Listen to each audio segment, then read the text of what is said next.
Alright, it's time! Another week. ZTGD Radio. This is episode 810 for September 2nd. Happy Labor Day, 2024. On the show this week I have Anthony. Yes.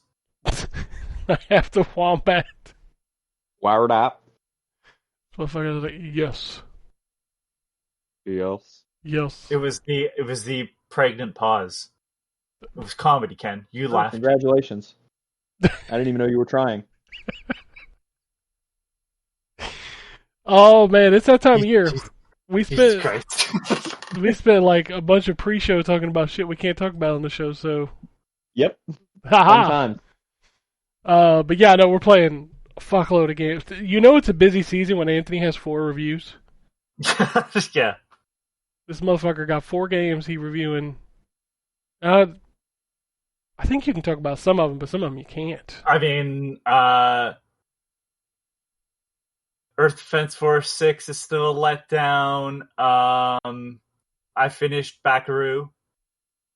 I'm glad I finished it before writing my review. It's still the same score, but it is one of those things where it's like, I feel this game doesn't really have a good build up to a final moment. And the actual gameplay shows that they can do really cool gameplay moments with this engine.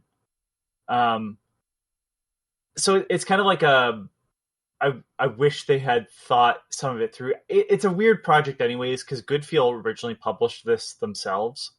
And then Spike Chunsoft brought it over here. So it feels partially like a Nintendo game, but there's this little bit of polish that allows you to tell that it's like, it's not a Nintendo game.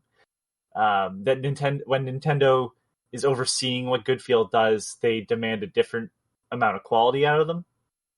I just picture like Nintendo executives standing over them like, this better be good.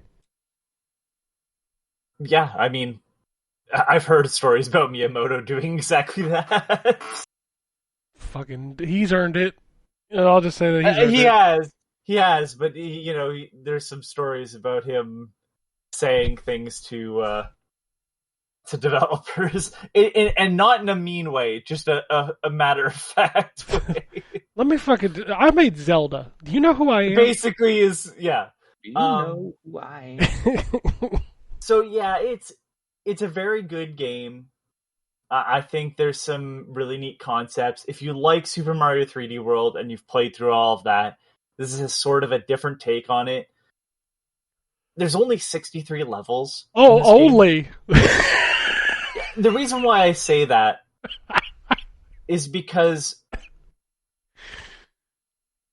there's the world map would make you think that there was going to be a little bit more.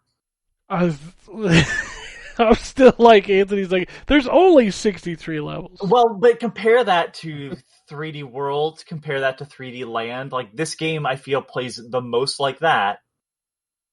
And so it's hard, because those games have that remixed section at the end. And this game almost needed something like that.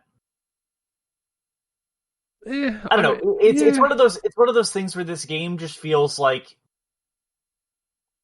missing something, I guess. It's late Switch. I mean, and a game that was made probably on very little budget because they were making it themselves. So, oh sure, it's a great game. It's just one of those weird things because like it starts off very strong.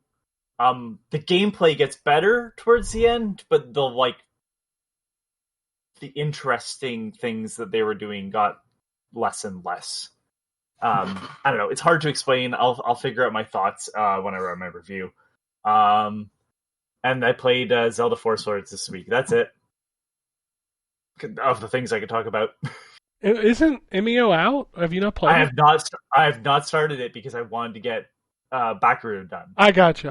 Yeah, I was like, I was missing. Out, right? So the one thing is like Backaroo shows you how many levels there are, like from the beginning. So I could see how many levels I had left. So I was like, at a certain point, I'm like, when it's 7 levels left, even though every level is fairly long, it's just like, why would I not finish this before writing review at this point? Well, that's fair. And I've been, and then last night I got freaky with my PS Vita. You got freaky with you, like turns the lights down. He's like, hey. euphemisms, hey, euphemisms. Barry White kicks on the radio. It's not too, technically not shmemulation, because the PSP firmware is kind of already built into the Vita, so, yeah, that's how they run the PSP and PS1 games, is through the PSP capabilities of the Vita. By God, if Sony and Microsoft will not support these consoles, somebody will. True. People gonna find ways.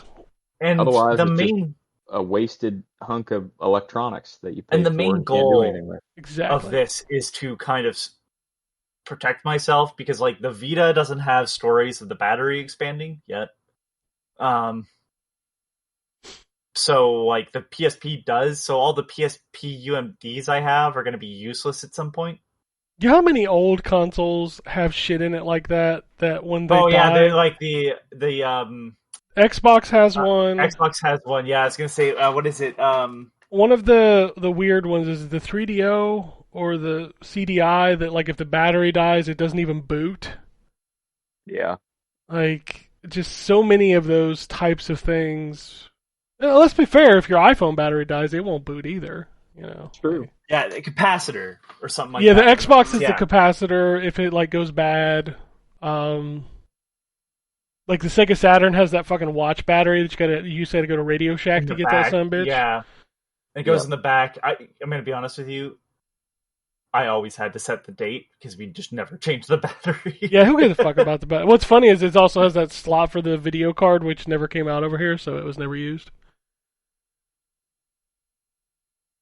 Watch some MPEG 1 quality video.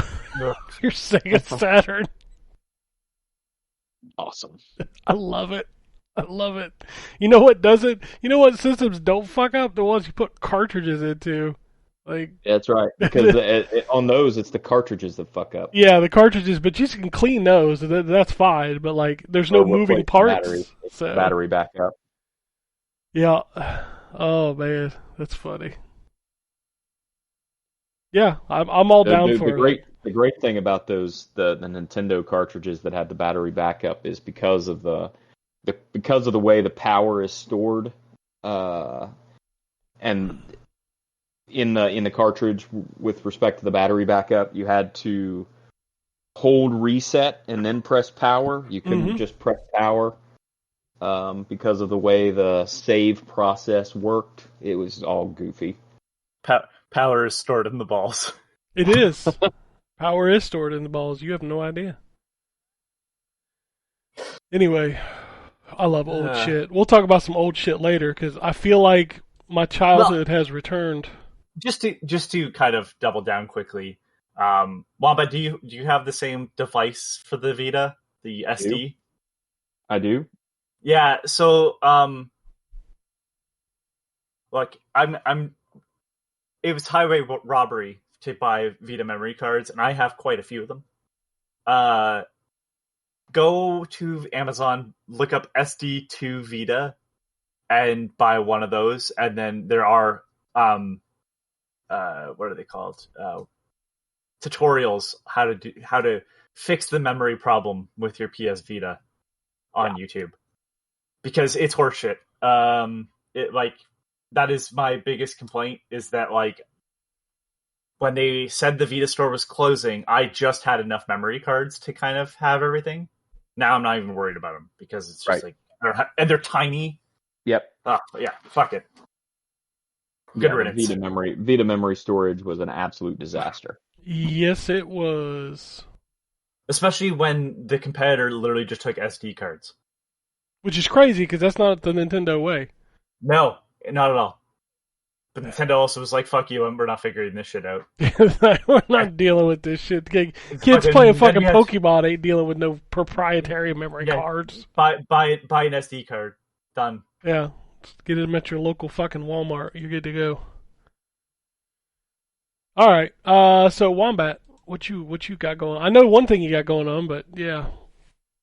Yeah, I'm not allowed to talk about that, but even if I was allowed to talk about it, I wouldn't be able to talk about it because it don't work.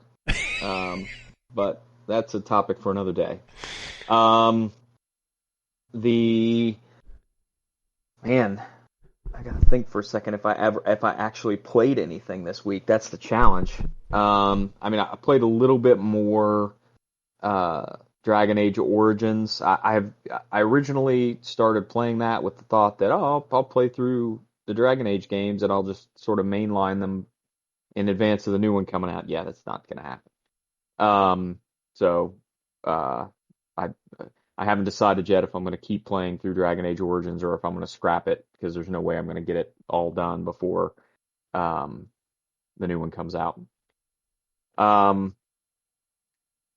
Did I play? Man, as sad as this is, that might be it. I mean, sometimes you get busy. Yeah, it's been a hell of a week. So yeah, no shit. I don't think I've really played anything else. Oh, I mean, I played a little bit of MLB The Show, but that I don't really count that. Yeah, I'm nothing, unfortunately. Well, don't worry, because I've got you plenty all. to talk about next week. Oh yeah, well don't worry, I've got you covered, and then if Terrence shows up, he's got you covered too, because we've been... I'm going to start this by telling you, I have not played Overwatch this week. Wow. I think that's the wrong one. No. There should be like celebration. Yeah, I haven't even booted it up. I started initially because I was irritated at it because the matchmaking of the new season was just terrible. I was like, all right, I can't stand this bitch. That's right. But then like my inbox just got like it was like a flood, man. It was like I need to build an arc for all these review codes because I was just drowning in video games play. So Anthony, I think you forgot a game. Do you want to talk about Gory? I haven't played it. I was. Oh, I thought you did. No, I'm sorry. Oh, I wanted to. It's a weird game. So like I told you, it reminds me a lot of a Suda game because it's very self-referential. It's very like tongue-in-cheek. It's also very weird.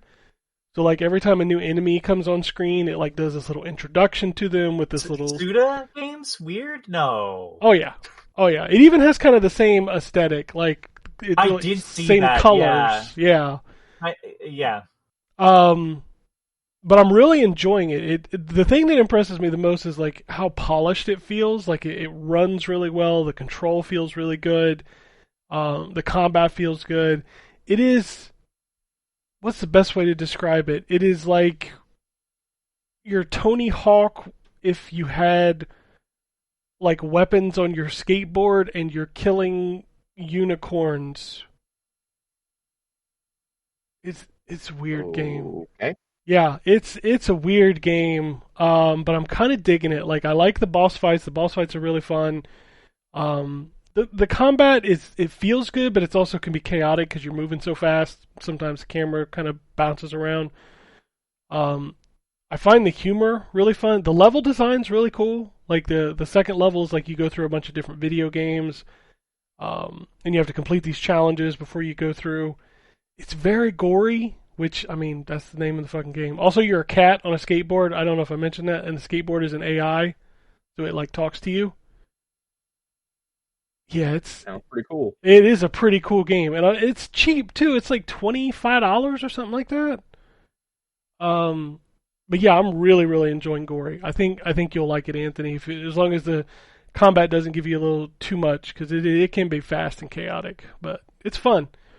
So I was like interested to see what this studio has made before. Yeah, I have no clue.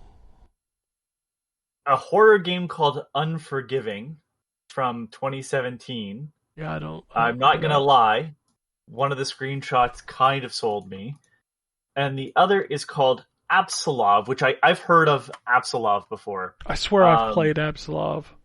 End of Gods, a future Viking horror game. I feel like I've played it, but I can't remember it. That's from 2019. Hold on, I think I remember this. Yeah, the name really stands out to me. Oh, I think I remember that game. Here, I'll send you the. But yeah, so that's kind of interesting that they. Oh, I do remember this game. Yeah. This game, Gory, is nothing like Absolov. Yeah, I know. That's the reason why I was surprised that they made Gory. Yeah, that's wild. I'm playing more Star Wars. It's fine. I forgot about a game I played. Okay. Did you pick up the Castlevania collection? Of course I did. That's a pretty goddamn good collection. Jesus Christ, the fact that there's a remastered version of Haunted House on it blows my mind. We're literally just missing Symphony of the Night now. So I talked about this, and I've heard people talk about this on podcasts. I think Sony has some kind of deal where only they can have it on their platform. I just want, you know what I really want? I just want them to port Dracula X Chronicles. And that's not the only games we're missing. We're also missing 64 and well, of course, the but PS2 games. We'll see those before we see Symphony, I'm sure. Oh, yeah, because like I said, I really do believe, because that Castlevania collection that's on the PS4, which is really good, that thing's been out for ages, and it's never been... The fact that Symphony of the Night is not on the Switch tells me that there's a deal in place that they're not allowed to put it on Switch. Pretty sure didn't they have Symphony of the Night on Xbox Live Arcade on the 360? Yes. But... Because I was going to say, I own it. It's just... But I'm talking about since the PS4 came out. It's forward compatible with the Xbox One. Yes. But they can't put the new one on it. But yeah, there was a collection that was that and Rondo of Blood. Rondo of Blood. Yeah. Which I still boot up every now and then because that collection is excellent, and it would make a perfect Switch game, but they just won't port it. It's got to be a license at that point. It has to be. It was the new translation from Dracula X Chronicles, right? Yes. Also had the Maria sections and yeah. That's the reason why I would just want the Dracula X Chronicles, because I actually do like the 3D game too. How it looks like the artist that was doing all the artwork for Castlevania at the time. Mm-hmm. But yeah, the Dominus collection is... I love how they made the DS work. Yes, the DS parts work. I love how the intros play when you select the game on the main menu. I like that there's a music player that you can just go in and listen to all the fucking great music. And the fact that it's got Haunted House, the original and a remaster, is fucking cool. Remaster is probably much better than the original. Oh, it is, but it's still not a great game. You have to understand, Haunted House is not something that, you tell people to go play, but if you're curious of, the origins of Castlevania, you should check it out. It's a weird game. But no, yeah, I definitely have got the Dominus collection, because I need all the Castlevania in my veins. I played Monster Jam Showdown. Somebody asked us if we would cover that game, so I reached out and got a code for that game. I'm still trying to figure out when I'm gonna run over cars, because all I've done so far is race. Do you think of monster trucks? You think you're gonna drive over cars, right? Generally that's kind of the whole appeal. But I'm not doing that yet. I'm just racing. I do like that. And a lot of monster truck games have done this, where you use the right analog stick to steer the back wheels, while you use the left analog stick to steer the front wheels. That's pretty cool. It sounds and it looks good. It's a Milestone or Milestone, whatever that company is that makes every racing game now. It's one of their games, so it's quality. it's also very loud. Like compared to other games I play, like when I boot this one up, like I gotta turn the volume down a little bit because it's just like in your face loud. But it's pretty cool. I did boot up Visions of Mana just to see if I would dig it, and I do. I dig it a lot. I think it's really fun to play, and I think it looks really good. So I'll be playing some of that. The indie stuff I played a game called Valfaris Mechatherion. Like you're a robot that's in like a heavy metal world. Wait, this is okay. When you said Valfaris, I was like, wait, there's a sequel? Holy shit, there's a sequel. Yeah, like you're like a robot and it's like heavy metal and it's like a horizontal shooter. It's pretty rad. It's got a good soundtrack. What a weird art style, too. Yeah, it's very much like grungy, kind of post-apocalyptic, like robots. Well, just even the modeling. That's sort of this weird, not exactly low poly, but like early PS2 sort of style. But then the texture work is insane. Yeah, it's very much got a like 80s or 90s heavy metal vibe to it. It's a cool game. I played a game called Whacking Hell. It's a Vampire Survivors clone that your character has such a huge hitbox. It's terrible. Yeah. Like I just kept getting hit like every two because the character is so big on the screen. I was like, ugh. Add it to the list of bad Vampire Survivors clones, I guess. Yeah. I did start talking about Star Wars, but I think if Terrence shows up, I think he's probably played some different areas because I talked a lot about it last week. So far, I have not seen. Like I've looked at a bit at it, and outside of a couple of glitches that I'm like, that's an open world game for you. Mm-hmm. Yeah, it is. I'm like, I don't know. It looks pretty cool. People were complaining about that, like, when you fly to the planet, there's an unskippable sequence, blah blah blah.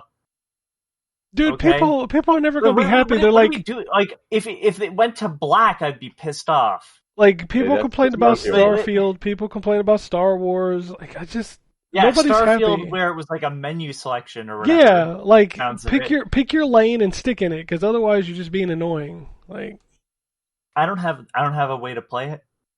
But if I did, I probably would buy it.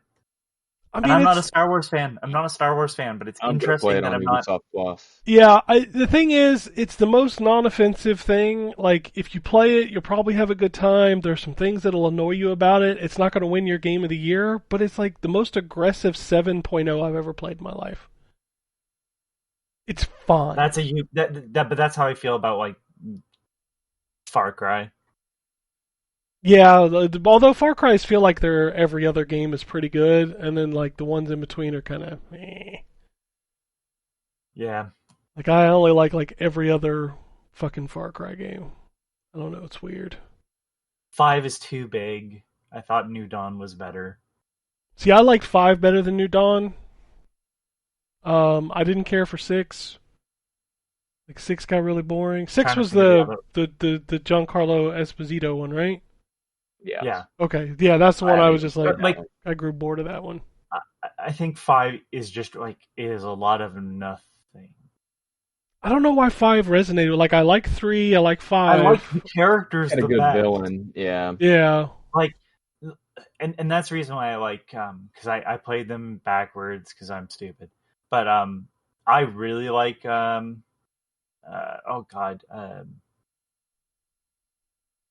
Joshua Seed. Yeah. Yeah. That's a great villain. But is he a villain? Like for once, like because when you meet him in the second game, New Dawn, it's presented very differently, and I'm like, that's an interesting way to take this because I was starting to get irritated by the fact that like it seemed like he was going to be just another Voss. Oh yeah, just a crazy like. Yeah. Yeah. I don't know. I really hated the villain in 4. I thought he was very boring. Hagen Min. Yeah. Yeah. I didn't like 4's environment. I didn't either. It's pretty for it's probably the prettiest environment, but it's the worst to play around in. Yeah, I was not a fan of 4. I like the villain in 6. I like Giancarlo Esposito, but I just didn't like the game. So, like, I don't know. Far Cry's a weird game. I find them 7s because I just never find them. Like 3 was really good. See, I think 3 is an 8 or a 9. Like, that game is really, really good. But then I find every other one does the same thing, and especially after realizing that like you get just as good of an experience with less via Blood Dragon. It just, I don't know. I feel like they took away the wrong lessons from Far Cry 3. They really shit the bed with the remaster of Blood Dragon, though. God damn, what a missed opportunity. Like, that thing should have been, like, running at 60 frames a second. It does not, and it just... Ugh. And they will do everything with the Blood Dragon license other than make a new Blood Dragon. No, they probably can't get Michael Biehn. You know, he's very busy. Don't get Michael Biehn. I love him as Commander Rex something. But it's just like there's other 80 stars. Like I don't need to know that it's him. I just want another first-person shooter in this neon 80s world thing. There's more stories to tell, and there's more dragons to shoot lasers. I mean, that's fair. Is it gonna end with a sequence where I can shoot lasers out of my fucking eyes? Get said? No, probably not. But I don't know. They've made that weird Trials of the Blood Dragon game. Dude, that's just Trials. There's the Blood Dragon. There's the Blood Dragon TV show, which is not good. Just make a new game. Kind of like I have a layup for Rockstar too. You don't have to make something fancy all the time. Just cover it in fucking neon. It'll look like nothing else. Yeah, but Rockstar don't do that no more. Rockstar works on one game every decade. That's just, I know. That's the way of them. That one game makes money for the entire decade. Yeah, that's what I'm saying. Like, that's all they have to do. Like, that's like asking the Fortnite guys to make a new game. Like, why? It makes enough money for them to make such a risky game like Red Dead Redemption 2. Right. And that's fine. Which also sold well, so, you know. I wish they had invested more in ongoing content for that game. But yeah, they kind of just let that thing die, didn't they? They did, yep. They didn't even make like an upgraded version or anything. No, and they didn't do any single player DLC or anything. They even kind of let the online die. That's crazy. Yeah. But I mean, at the same time, that's their stretch. What do you call it? Like their stretch art film game to GTA's mass market blockbuster. Yeah. And that's fine. Like if that's their model and it works and those games are good, right? More power to them. I certainly would like them to do some of their old stuff or bring back some stuff, but you know, can't complain when your game is like generational. I mean, shit, that game is 3 generational. That fucking game was on 3 console generations. Yeah. It's unbelievable. That is crazy. That's Mario Kart 8 levels of crazy. It's wild, man. They came out the same year, didn't they? Mario Kart and GTA? Mario Kart 8 was first on the Wii U, so that would have been... No, hold on, let me... Was that 2000... Oh, God. I don't remember. Time is a flat circle to me. Yeah, like when you start talking about the odds... 2014 for Mario Kart 8, 2013 for Grand Theft Auto 5. Okay, so Grand Theft Auto 5 is now 11 years old and still charting, by the way. Yep. As is Mario Kart 8, which is 10 years old and still charting. Fucking crazy. Both games are just better, is what that says. You know what? You know who I fear for? The team that has to make Mario Kart 9. Oh yeah, fucking you kidding me? Like what? What are you even doing? Right. Like, you gonna try some double dash shit again? That didn't work the first time. Like, what are you gonna do? They make a single player mode. I Either mean, that's do it what's like Diddy there. Kong. You talk No. about like a Either do it adventure like mode or something? either do it like adventure mode, like Diddy Kong Island Racing. Wow, Island. Oof. Or do it like Mario Kart DS, where there's the missions and then there's the boss fight from the kart.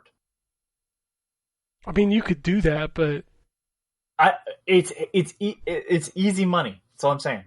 Like they don't do enough content like that, and I think that would be interesting as well. my dude, like those kind of games, they live and die off of content. And Mario Kart 8 has so many goddamn tracks and characters that, like, what the fuck do you even do? It took me way too long to get through all of them on 50cc. That's what I'm saying. Like, what's the track count on Mario Kart 8 now? I gotta know this. God, I don't even know. Let's see here. So I'm let me see here. Like, I gotta know how many tracks it's got. 96 fucking tracks. Yeah, it's absurd. Like, that's like Smash Brothers amount of characters, dude. Like, what do you even do? You can literally play every track, and by the time you go back around, you done forgot the track you started with. True. It's crazy. Anyway, other stuff I'm playing. I'm playing Astrobot, but I can't talk about that at all. I'm playing the first of the next of the China Hero Project games on PlayStation. I don't know how to pronounce them. I think it's like Evo Tinction or something. It's a weird name. I don't even know what those games are that you're talking about. It's like a group of developers in China that Sony funded to make games. Like, what was that first one? The one with the rabbit and the fist? It was called Fist. Forged in something. Forged in Shadow Torch. There you go. Forged in Shadow Torch. Yeah, it's the next game from that China Hero Project. I'll be able to talk about that on the 11th. I'm also playing. I guess I can't say I'm playing that, which is crazy. I don't know if I can tell you I'm playing that. Is the thing that you said I can't believe I can't say that remake? Let's just say you could go for a ride. Gotcha. Yeah. So. Bennett. A couple weeks ago, we got like a really nasty email from the people who made Black Myth Wukong about review codes. Just out of the blue the other night, a PS5 code showed up in my inbox. Hilarious. And I'm just like, what is even happening? So I played like an hour of that.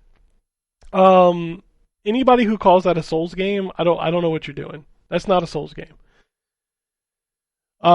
It is more like, I think Stellar Blade is a good, like, kind of the same thing. Like, you do have checkpoints, and when you hit them, the enemies respawn, but when you die, you don't lose anything.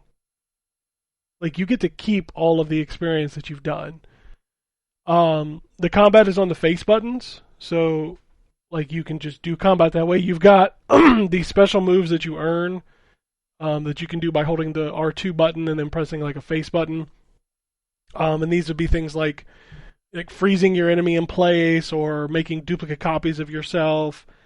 It is very much a boss rush game where, like, the enemies that are out in the world, like when you're walking through the world, it is very much like these guys are like 2 or 3 hits and they're kind of dead thing. Like, most of the normal enemies are not going to kill you.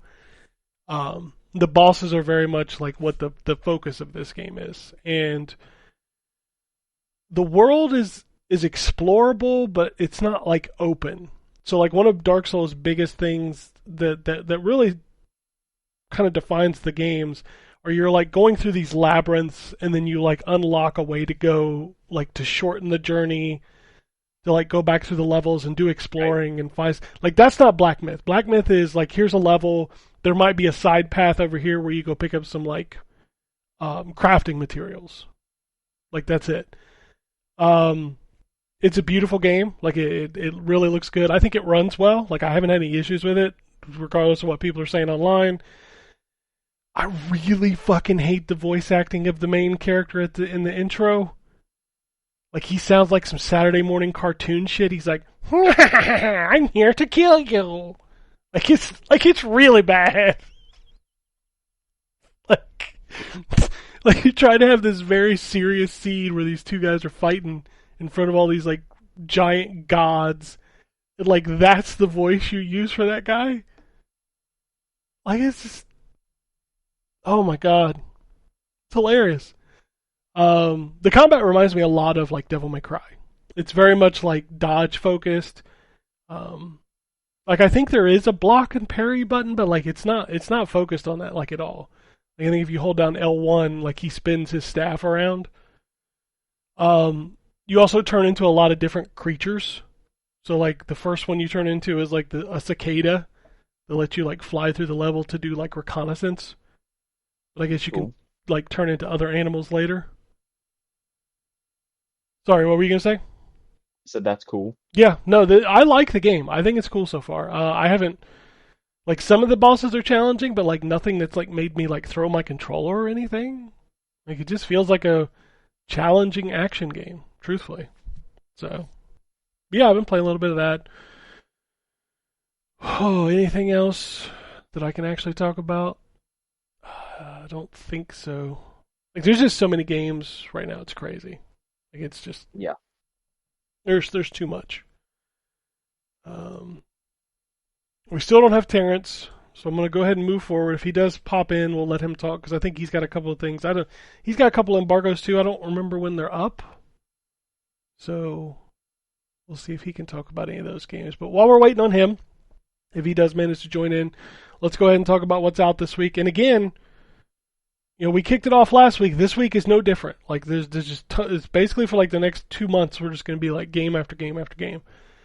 So this week we got Harry Potter Quidditch Champions, Prison Architect 2, Star Trucker, which I think Terrence was really excited for. I think that's in Game Pass too. The Casting of Frank Stone, which I didn't even know this existed.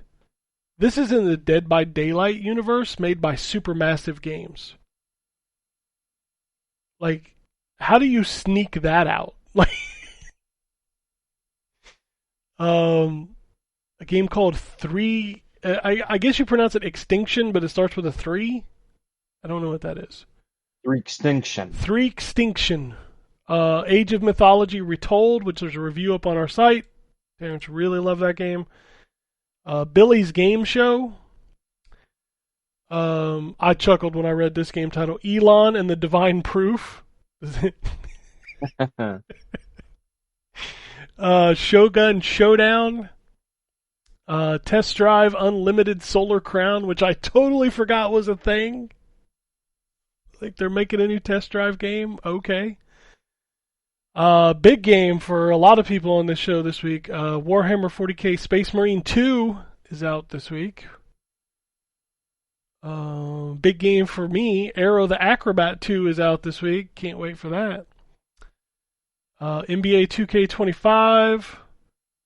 Perennial Order. And then Sunsoft is back. Retro Game Selection, which I will have a review up for this week. Oh, what else we got? Tiebreak, the official game of the ATP and the WTA. Okay. I have to. Elon and the Divine Proof looks like it's a 3D collectathon, but it looks like somebody has like unreeled their game. Like it just. Oh, I remember seeing a picture of this. Okay. Like the in-game graphics looks like a Pixar, like I'm trying to make a Pixar movie.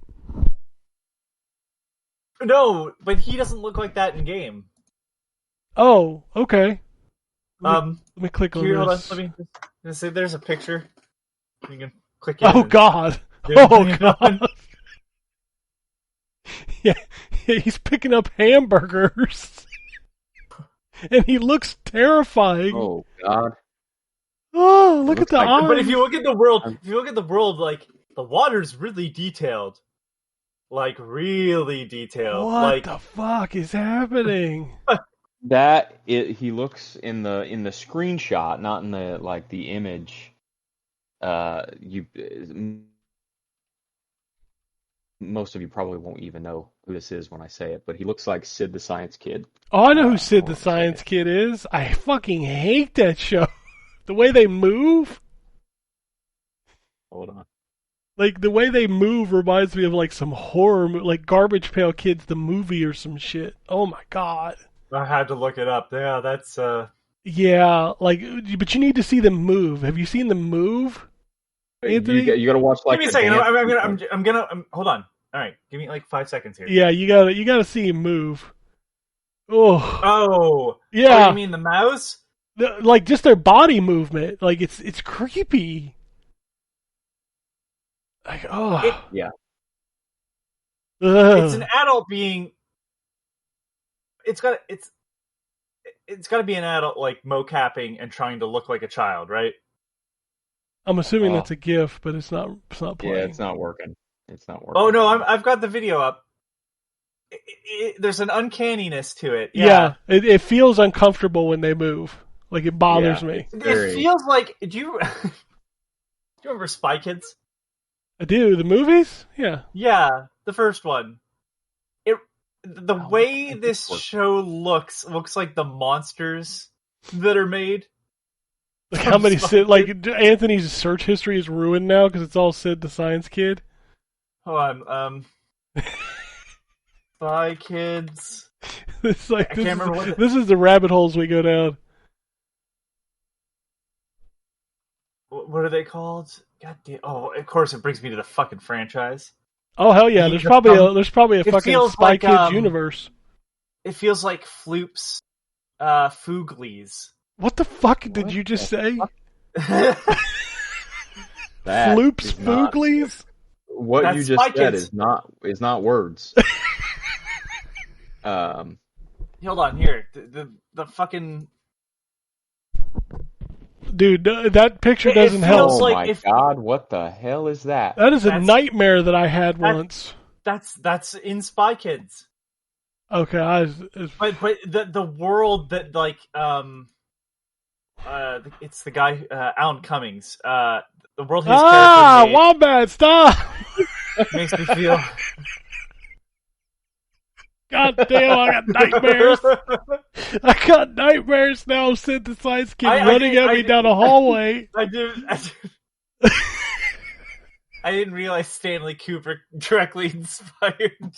Like, the fact that the camera goes into his mouth is just the horrors, man. Holy shit. We should you should post that GIF on the ZTGD Twitter so that everybody knows what we're referencing tomorrow when they listen to this. I'm gonna have to find that. Oh my god. Jesus Christ.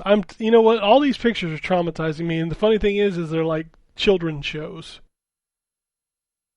Yep. Alright, I'm moving on. What else we got coming out? Girl Genius Adventures in Castle Heterodyne. Casserole. Casserole. It's Adventures in Casserole. It's Adventures in Casserole Heterodyne. Let's play Oink games. Ooh, Let's not. I don't think I want to play those kind of games. Paper Ghost Stories, Third Eye Open. I'm not in the Switch games, by the way. This is PS5 and Xbox Series X that I'm running through right now. Okay, so I had to look it up. I had to. Which one? Sorry. What do you think? Let's play Oink games? You're goddamn right, I did.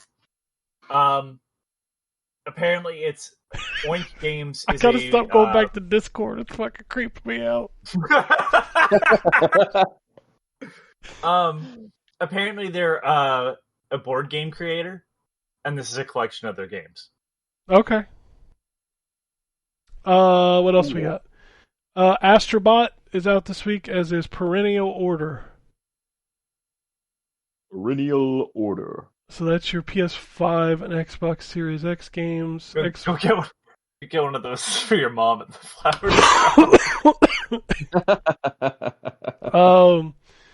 Xbox One and so fucking bad. I'm sorry. Jesus Christ. I enjoyed it. Xbox One, PS4. We got Ace Attorney Investigations Collection. How many Ace Attorney collections are there? Okay, so Hey, he's about to there's the school first- you. No, it's quick. There's the first trilogy, which are the Game Boy Advance games that were ported to DS. Okay.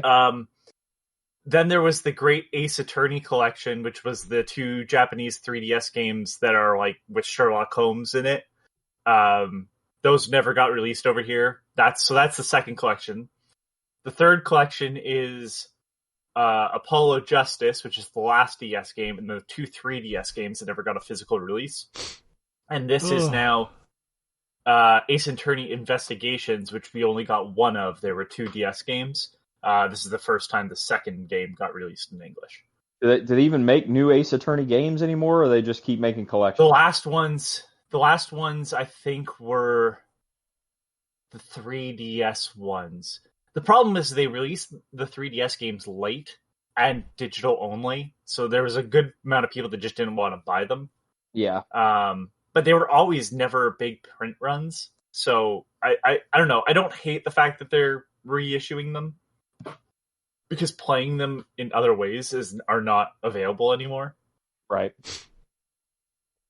I'm just glad they're not locked to the 3DS, because that was the problem with 2 of them. There's only one game that's like not been reissued now, and isn't easily playable, and that's Ace Attorney versus Professor Layton. I'm gonna tell you right now, you could hold a gun to my head and make me name any of those games. I couldn't do it. If I gave you a hint, you could probably do it. I don't know, man. Yeah. I've only played, I think, one of them, and I don't remember which one it was. My favorite one is Harvey Birdman. Yeah, it is Ace Attorney. My Time at Sandrock, PlayStation 4, Flashback 2, which I heard is terrible, is getting a PlayStation 4 port, and then Risk System is coming to PlayStation 4. Risk System. Yeah. All right. All right, let's do we're finally on the Nintendo Switch. Excuse me. We've got Backaroo, which is out on September 3rd. The Knight's Path, Exophobia.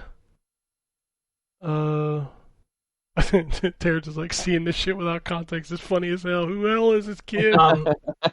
Risk System looks kind of interesting. What is it? It's a I did not expect shooter. this to be this. It's a what? It's a shooter. Oh, like okay. an old school side-scrolling shooter. A shmup. Or space shooter, I should say. Yeah, where you're going up and down and all that. But... Exophobia, Holy Hunt, all one word. Shoshingo, learn Japanese with photography. I swear to God, I thought it said pornography, and I was like, whoa, hold on.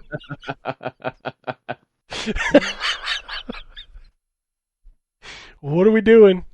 There is likely an audience for that. Oh, I'm sure there's likely a game for that, and people go crazy. Probably.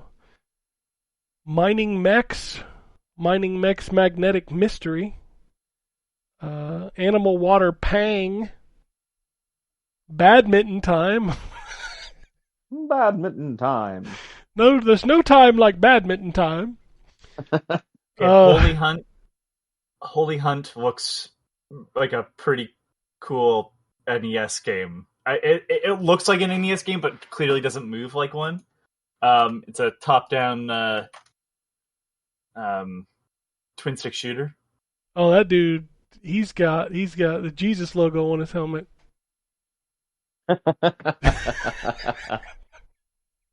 Oh, I forgot about the Jesus logo.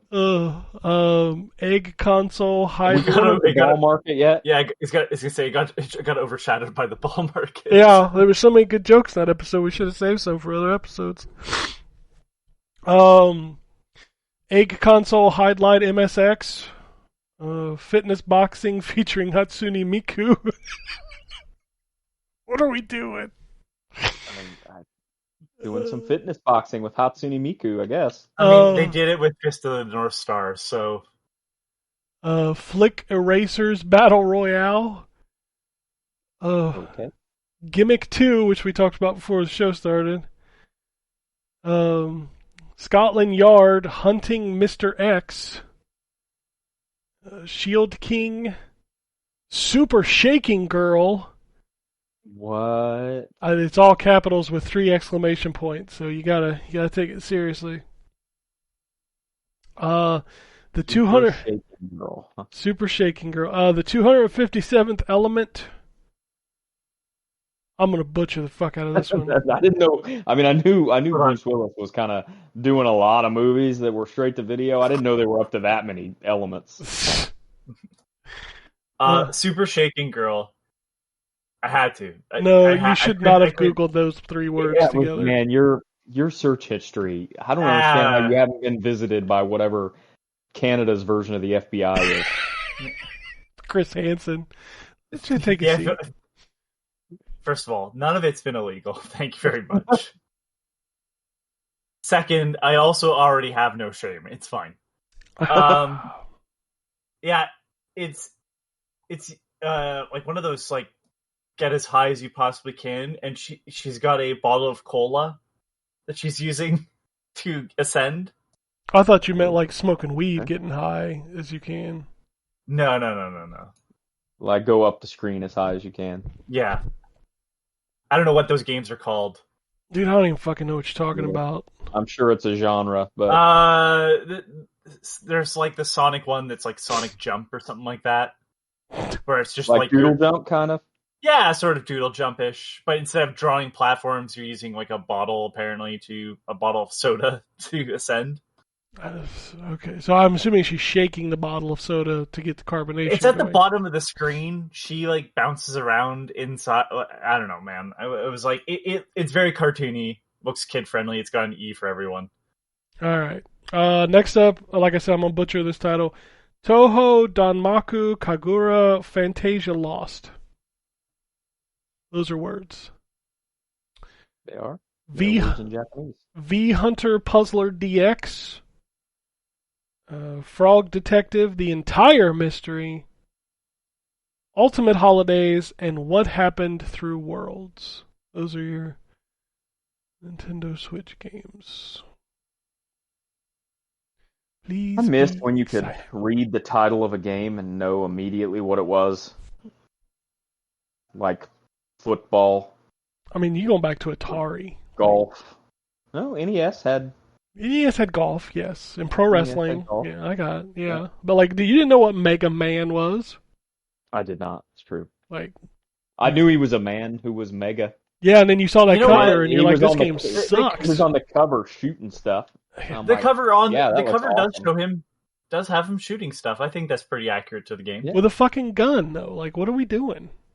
Yeah, well. I didn't say it was a good piece of art, Ken. I'm just saying it's not like horribly inaccurate. Like, how did they fuck that up twice? Because he's holding a gun in the second cover too. The same artist, I think, isn't it? They don't. That's what happens when you don't send the official artwork over. You're like, oh no, just you take a look at the art and you figure out what is actually happening here. The old Atari method. Yeah, use your imagination. I mean, you gotta have imagination. It's like 6 pixels. Yar's Revenge. You know they're making a new Yar's Revenge. Comes out next week. I did not know that. But... Yar's, it's the one made by Way Forward. That's like a weird Metroidvania. Yar's Revenge. Yeah, there is. It's recharged. Yeah, this is part of their. They're making like they have a Lunar Lander one, I think, too, where it's like expanding the story of. That's what we need. We need the lore of Lunar Lander. That's what we need. Yeah. I really need to know Yar's motivation for his revenge. I mean, you don't know. It might be important. You're right, I don't. That's why I said I need to know. All right, let's do some news. Hopefully Terrence is still coming. If he does, we'll go back to his games. Big Xbox news this week is 2 more Amazon Fire TV devices now support xCloud. Well, that's good, I guess. If you want to play Xbox without buying an Xbox.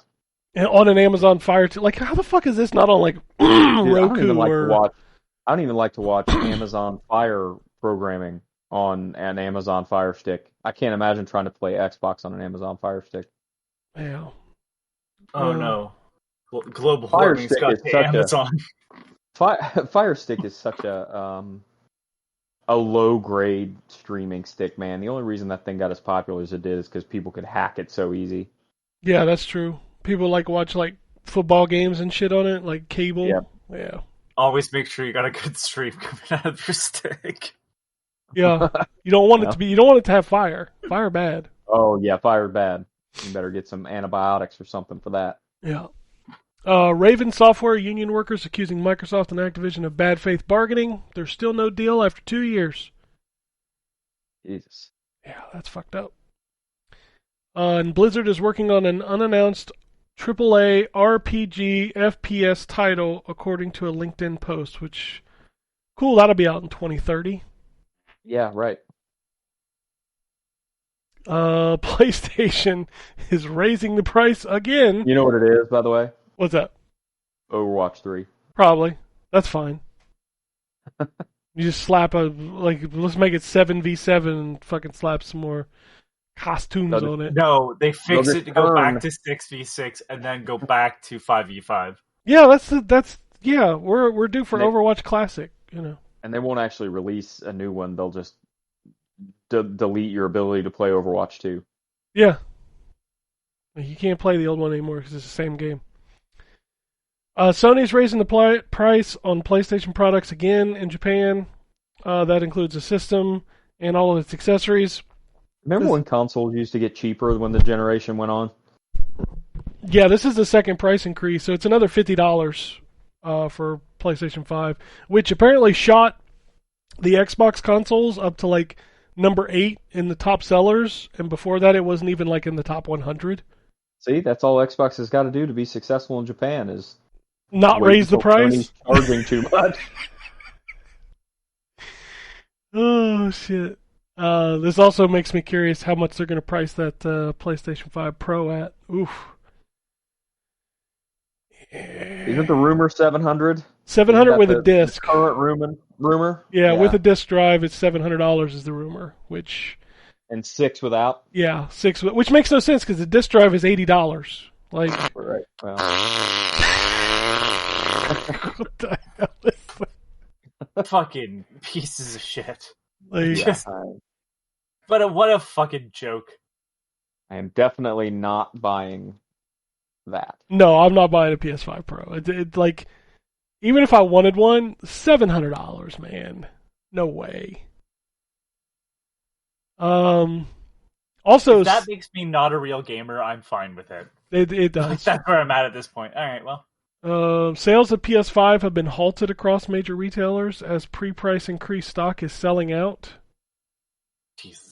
So not only did they raise the price, they stopped selling the console so that you weren't buying it for a cheaper price. Right. Yeah, a bunch of assholes.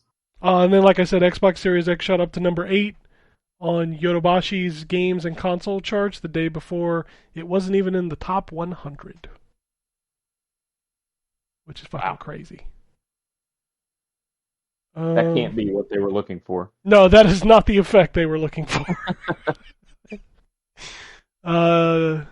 Deal Labs shared the design of the upcoming PS5 Pro and said that Sony will reveal it in the first half of September.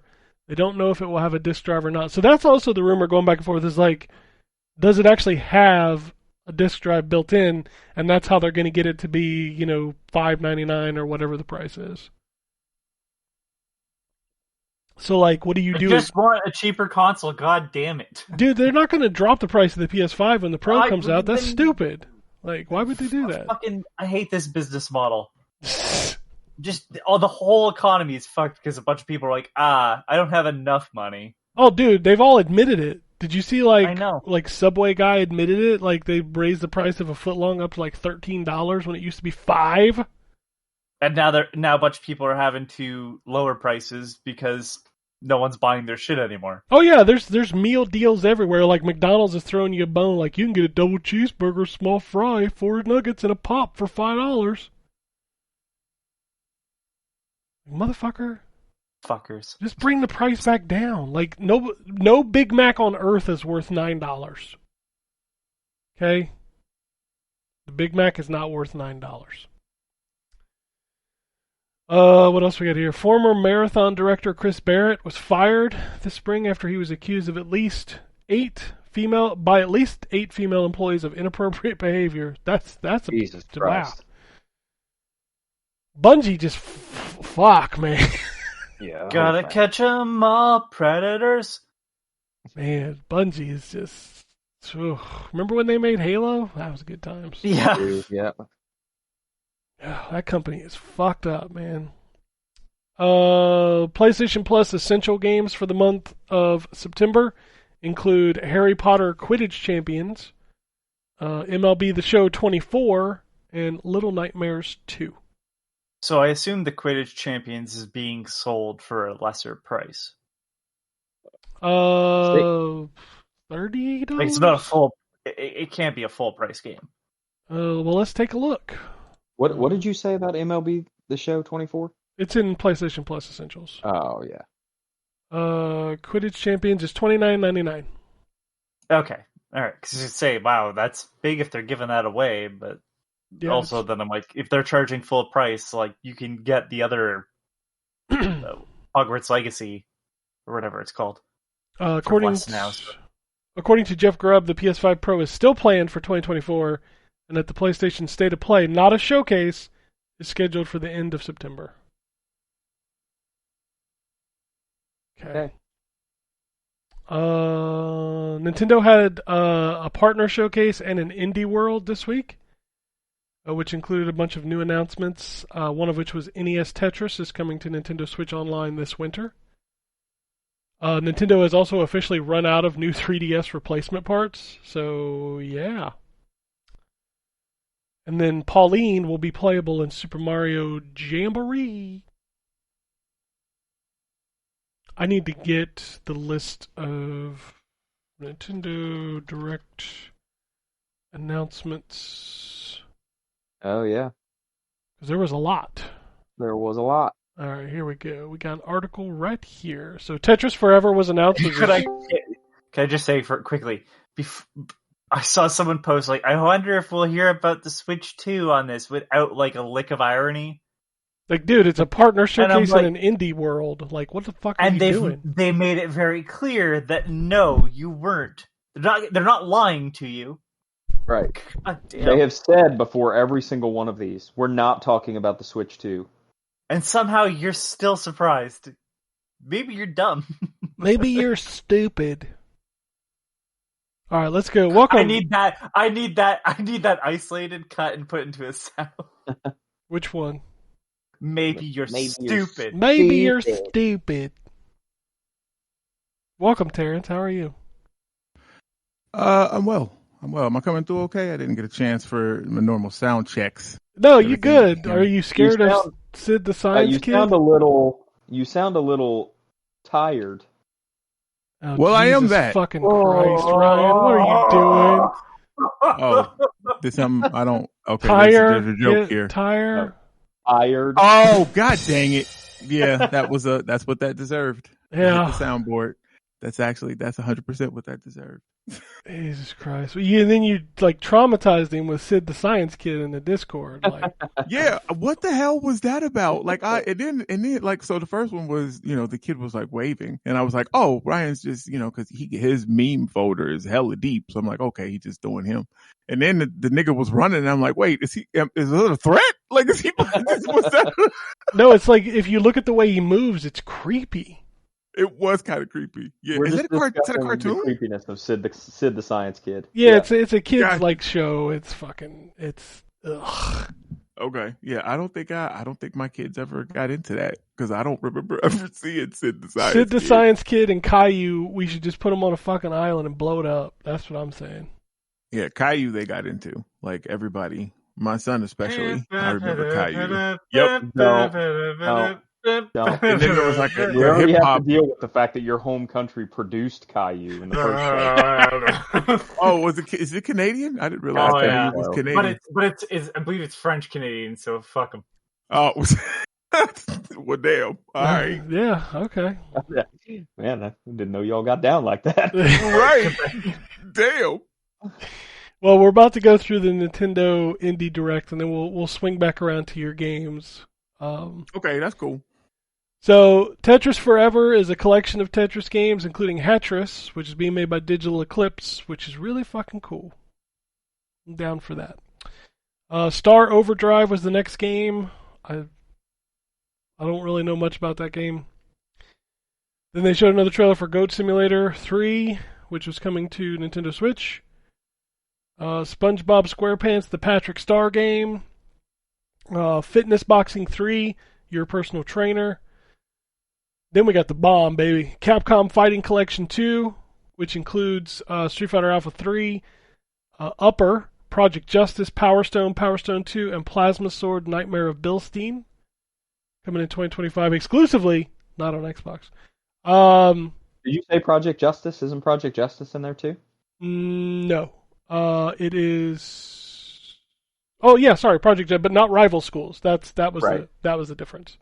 Yeah. Same way with Plasma Sword, it wasn't Star Gladiator. It's so weird. Like, Yeah. why not just do all of them?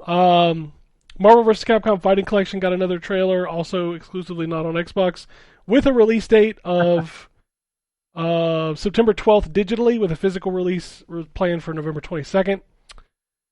What is coming to Xbox, though, which is probably like totally overlooked because Capcom did their thing, Atelier Yumiya, which will be the first. Is it Atelier or? I don't know. I just fucking burped. Who cares? Who cares anymore?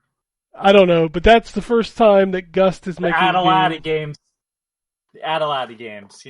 The Atelier. Atala?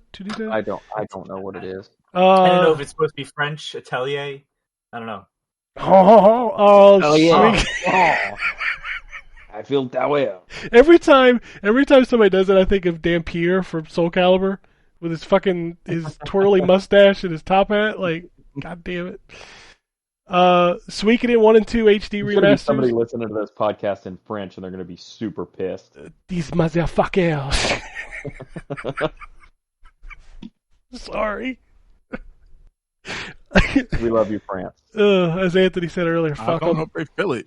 I mean, goodness, right? Anthony was like, well, fuck them. Like, just the French, just Quebec. Okay. Okay, it's just one specific Our spot. one listener in Quebec right now is feeling very attacked. It's Quebec. Listen, that it's one not. listener. It's not. Let me make this clear. Fuck them for making Caillou. Well, I mean, that's that's- true. That's true. Yeah, Yeah. there's no defense And to it's that. only fair because if Ontario made Caillou, every other province would be like, fuck them. So That's Yeah. fair. That's fair. Y'all made Drake. Suikoden. yeah, you know what? No. You got us there. You fucking. That's you know right. Yeah. What? hmm Mhm. He's not like us, from what I heard. That's what I heard. Wah, wah, wah, wah. Suikoden 1 and 2 HD remaster, Gate Rune and Dunon Unification Wars. It's got a release date of March 6th, 2025. We're already talking about 2025 games.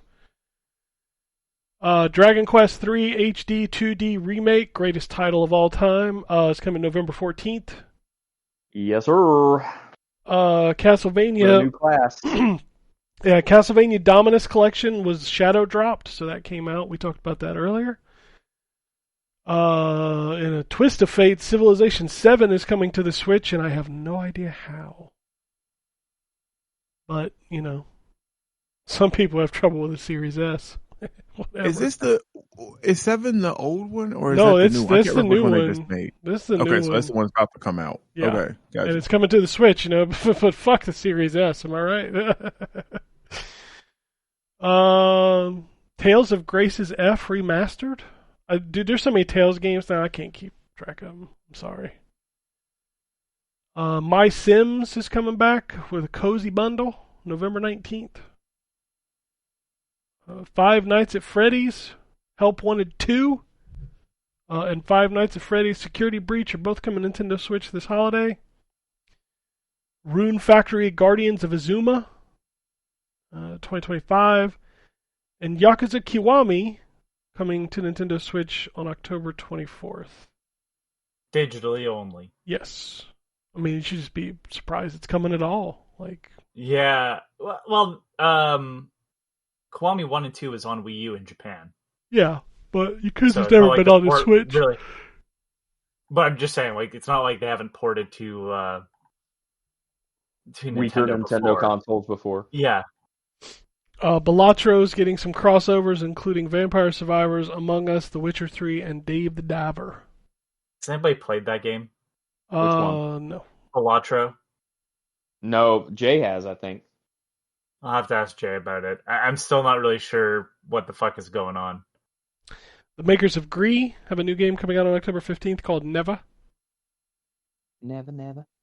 I thought you were going to go into some Never Gonna Give You Up. Oh, I could have gone to never gonna get. That's where my brain went to. And now it's time for a breakdown. Coffee Talk Tokyo. Coffee Talk Coffee in talk. Tokyo. And the coffee talk. Power Wash Simulator is getting Shrek DLC, so you can clean the ogre. There you go. Sea of Stars getting free DLC called Throes of the Watchmaker. I still haven't played that game. It's very good. Morsels is coming from Annapurna Interactive on February of 2025. Looks cool. Also another one that's exclusively not on Xbox. Let's go. Date Everything is where I just draw the line. I'm sorry. Y'all trying to fuck a toaster. I can't anymore. I kind of I'm love not it. even surprised. I mean, that's where it was headed, honestly. I love the idea. I know you do. Because it's dumb. I mean, it's more than dumb at this point. It's just like... Listen, what I've learned this morning is don't eat toast at Anthony's house. Wow. Yeah, there you go. I'm sorry that this title comes right after talking about fuck a toaster, but Peglin is the next game. It's a mix of Peggle and a roguelike role-playing game. Yeah, I saw that guy. It was just Peggle. Oh shit! Me and Wombat are about to get crazy up in here with Wobbly Life. Oh God. My son seems to have moved on past the wobble games. Thankfully. Yeah, thank God, right? Oh, my son hasn't played a wobble game, and I couldn't tell you how long. So. It's just laying dormant, boys. Yeah. Pico Park 2. Shovel Knight, Shovel of Hope DX. It's a re-release of Shovel Knight. Yeah, what's different about it? I don't fucking know. Does it matter? Shovel Knight, like, I love that game, but goddamn, man, there's a time like where you gotta just like pack it up and move the fuck on. I'm looking it up. But you know what? For me, having never actually played that, and I know y'all have spoke highly of it, that intrigues me. I might mess with that. I didn't realize it was a remake. Great game. Okay, so Shovel of Hope DX. There's 20 different playable characters. That's wow.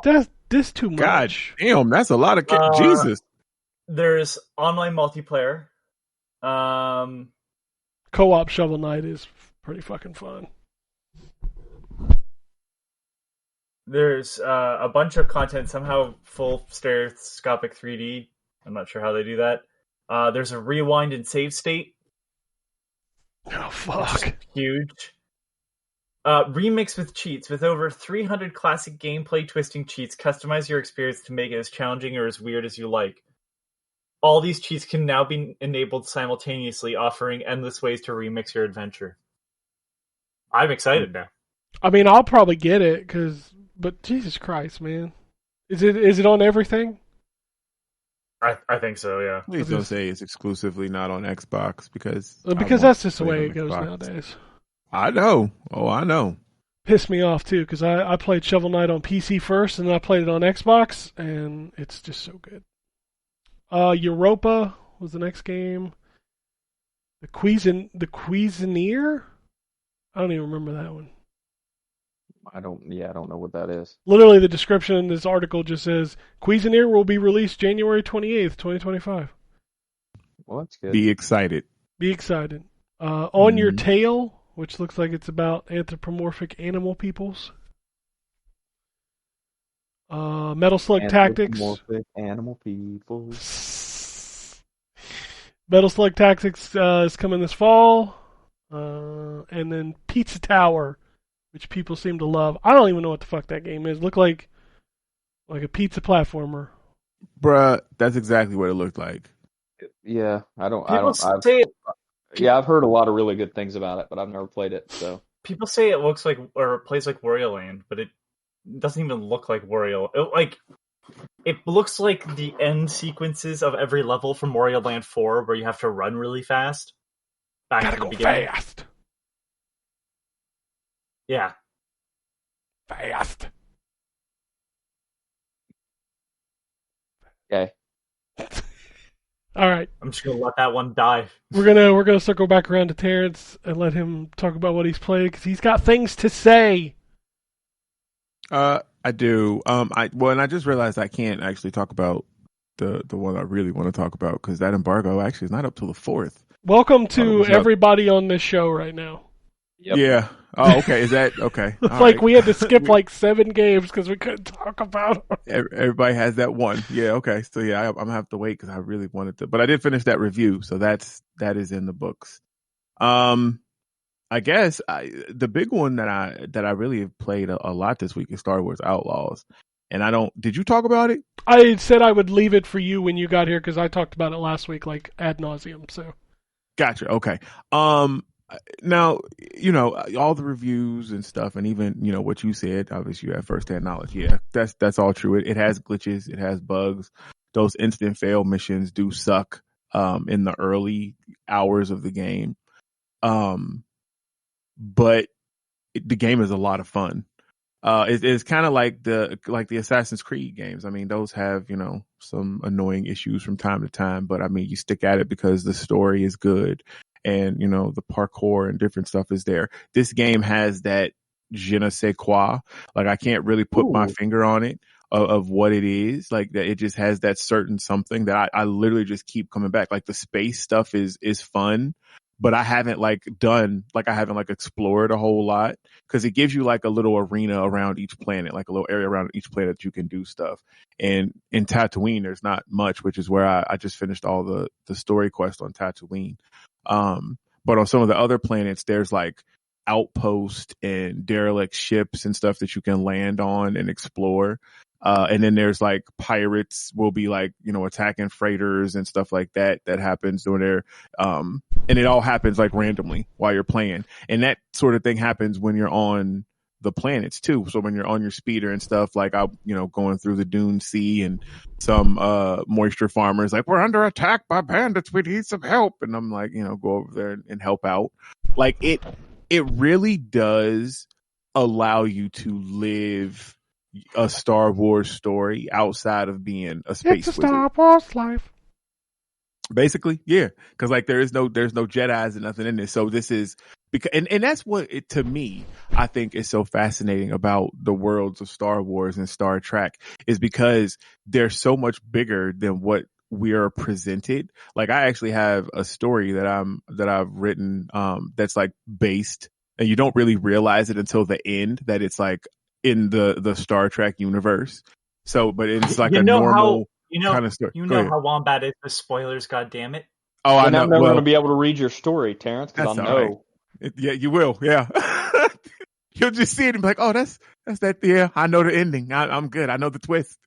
But no, I like that they can tell other stories in their world. And this, focusing on like the underworld in the Star Wars universe, it's a lot of fun. And I know Ken said it, in his review, and I think he said it last week too. Like once you get to the point where you can jump to the planets whenever you want and you start double crossing people, like it becomes a lot of fun. Because every contract, at least that I've taken, and the majority of like the story missions that involves one for the specific organizations, always at the end of it is like, well, are you actually going to do what you said, or are you going to double cross them and give it to these people? Like you're presented with that every single time. So you kind of can balance your relationships, which is exactly what I did. Like and I'm sure that's what the system is for, to your own advantage. Like I needed to sneak into, or I needed some information from somebody in a hut controlled area, but I didn't feel like doing through all the stealth stuff to actually talk to them, which they don't do anything but throw you out once they catch you. But still, I didn't feel like doing all of that. So I ran a contract for the Hutts and improve my relationship, and now I could just walk right into their territory and talk to the people. So you can kind of do stuff like that. Honestly, Ryan, I think you will like it. Cool. I do I'm think looking forward to it. I'm gonna give it a shot on Ubisoft Plus. That's what I was going to say. I definitely suggest you do that. Which I'm happy I did, and I may actually mess around and buy it. I'm not going to get the 100. You should whatever just edition. wait. That's what I'm saying. I'm waiting for a sale. That fucking game is going to be on sale in like 3 weeks at the minimum 3 weeks. Yeah, and I noticed too that with the Ubisoft Plus, you get 20% off their games when you buy them if you have that membership instead of the 10% that you get with like Game Pass. So that's kind of nice too. So you get a little extra bump if you decide to do it. But no, I'm definitely gonna wait for a sale because I mean, obviously, I got it now and I'm good, and I got like all the DLC because you get the Ultimate Edition with that. So like, I just finished the Jabba's Gambit mission last night, which also is kind of interesting. There's lots and lots of like Easter eggs and stuff that ties together because this happens in between Empire Strikes Back and Return of the Jedi. So Han Solo is in Carbonite, and that's a whole thing where, Kay is like, oh shit, who is that? What did he do? And somebody like kind of fills in the story or whatever. And like you're sneaking around and like Boba Fett's having a meeting in this room. Like I looked over like in this vent and he's like in there talking to somebody with a picture up. So obviously talking about a bounty or something. And so there's like lots of stuff that like hints to the larger world. I haven't heard anything about like Luke or anything like that specifically, but there is talk about the rebellion because the Empire is around. And that is okay. So there's two things that irritate me about this. One, the no fail or the instant fail missions when you get caught. But like I said, that gets easier when you get the ability fast talk. I don't know if you got that yet, Ken, but you need to get that because it's dope. Like what? Like, is there like a mission for it or something? Because like another problem I have with this game is it throws so many fucking missions at you that you're like, well, what the fuck do I do? Like, what's my? And then like when you go into the menu, it's like, well, here's the story mission. I'm like, well, I've also got 30 other missions. What should I prioritize? Yep. And so what I found, because it's not really good about explaining that type of stuff.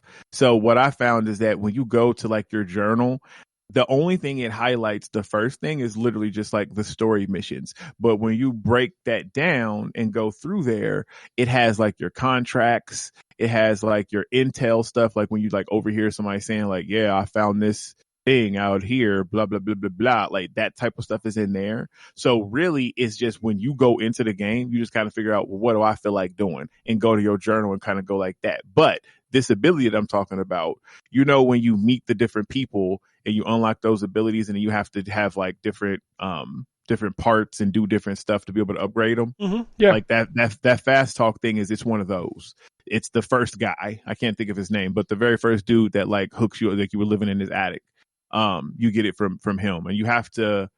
I forget what the steps are to unlock it, but it's something that you can do relatively easy. You can get it quickly, and what it does is when you get spotted in those stealth areas, you click right stick in like a button, and basically you just kind of do like an Axel Foley type thing, like, oh shit, my bad, I didn't know I was supposed to be here, but you can still move, so you walk towards them, and basically like once you get close enough, you knock them out. You know what I mean? You hit them with the 3-piece. So it makes those so much easier. Or you can stun them because you can't actually shoot your blaster like to kill them, but you can use the stun feature too. And there's other stuff that you can get that'll help the cooldown on that go down faster. Yeah, I turned off a lot of the stuff. Like I thought the hacking minigame was neat until like it became frustrating when it was like, I'm going to play the whole fucking Star Spangled Banner that you got to click. Yeah. So I turned that thing off. Like, nah, I'm good. Especially when you have to do it and there's like guards nearby, you only have a second and you're like, okay, get to the next thing. Okay, how many clicks? Like, yeah, it gets a little Listen to the clicks. Click, click, click, click, click, click, click, click, click. Yep. Oh, you missed one. Like, yep, and now you got to start all over. Like it's not like it locked in those ones you did. You got to hit like, and I'm like, bruh, that dude's going to come back around the corner. Yeah. So it's cool on paper, but yeah, it's a little bit much. But no, I like the game. I like the story. I like Kay as a character. I know everybody is stuck on how she looks or whatever else, but we got to Dude, they get over fixed that her. and give shit a chance. They fixed Did her. Did you see the tweet? Yeah, she got big old boobs and like her shirt's give me a open. break. Jesus Christ! I didn't know they. Well, I didn't realize all They that. fix but everybody. Come on. This is true. This is true. That's what they do now. But I like her as a character. There's stuff that happens that's kind of emotional with Nyx and then the droid that you meet. Like it's a really good game that tells a good story. And I really hope I would like to see a sequel. When do you get a lightsaber? Yeah. See, we don't need all of that. You don't need a lightsaber in this. But somebody will probably be crying for one, and they'll. But it's woke. And I don't understand that. What? But you okay? So it's funny that you say that because that is one of the things. And then I'm gonna stop talking because this is really the only game that I played that I really can talk about for real. But it's funny that you say that because I playing it, I've realized that I'm pretty sure 96% of the stormtroopers that I have knocked out are female. Dude, 96% of the people in that game are female. It's kind of crazy. Yeah, and as I was playing, I was like, "Damn!" What Anthony said is absolutely true. We have totally overcompensated. Like, I mean, there has to be a balance. Like, this isn't what anybody was. Well, looking he hasn't for. brought balance to the Force yet. You need to explain it because, like, something as basic as like all the male troops go to the front lines, and the sexist system is we leave the women behind. Right. Mm-hmm. It's not like there weren't there. It wasn't like there weren't women who were part of the Nazi regime. Exactly, and that's what I was going to say. Yep, the Empire was based off of. Very clearly based off. Yeah. Yeah. So it's just it's weird, but I have definitely noticed that there are just a lot of women, and I don't care because I don't really I don't think about shit like that. But I don't know. It's jarring for Star Wars because I've been so accustomed to being like super male dominated. That's what it is. So it stands out to me. I don't care. Like you said, as long as the character's good, I don't give a fuck. You know who they are. But my point is it's like, man, Star Wars is so male dominated, and then you play this game, it's like, wow, this is like every planet I go to, there's just like women everywhere, and that's cool. But like, damn. Yep. Yeah, it's a little jarring. That's a very good word. That is what it is. But yeah, like I said, I enjoy that game. Looking forward to finishing it for sure. What I said earlier before you dropped on is like I didn't talk a lot about it, but I said it's like the most aggressive 7 I've ever played in my life. Like it's fine. Yeah. Like it's got problems. It's got glitches. It's a Ubisoft game. It's buggy as fuck. The like insta-fail missions piss me off. The stealth is underbaked. Like you can literally just hide from a dude that saw you 2 seconds ago with little effort. Right. I don't know. It's just, I love the world though. When I'm just roaming around, that shit is great. Yeah, I apologize. I thought I hit the button. I like that game. But it's a very strong, aggressive 7. But I dig it. When you actually are getting like wood and stuff, like you can come off the ship. Anyway, so God, I hate it here. Yeah, that's pretty much all I played that I can really talk about. I mean, there's other stuff, but would you ever play Moria? Like, I don't think you've ever heard you talk about Moria. You know what? I did. Yes, I have played, but I haven't played really enough to talk about it. Like, it's so funny. Like these games, like we have so many games, and it's just like, did you talk about that? I don't fucking know. There's a lot. So the Lord of the Rings Moria game, it's one of those survival games. But obviously Lord of the Wings. So Lord of the Rings. So it focuses on the dwarves. Lord of the Wings. Lord of the Wings. That's what it is. Those birds that they don't ever use till the end. I was thinking about the band Wings. Well, there's that too. Yeah. Or no, the TV show. Sorry, I love Wings. Yeah, I have a friend that loves that show. He talks about Wings all the time, and I'm like, is that the show? The dude that voiced Superman? Yeah, Tim Daly. Tim Daly in Wings. All right. Jet.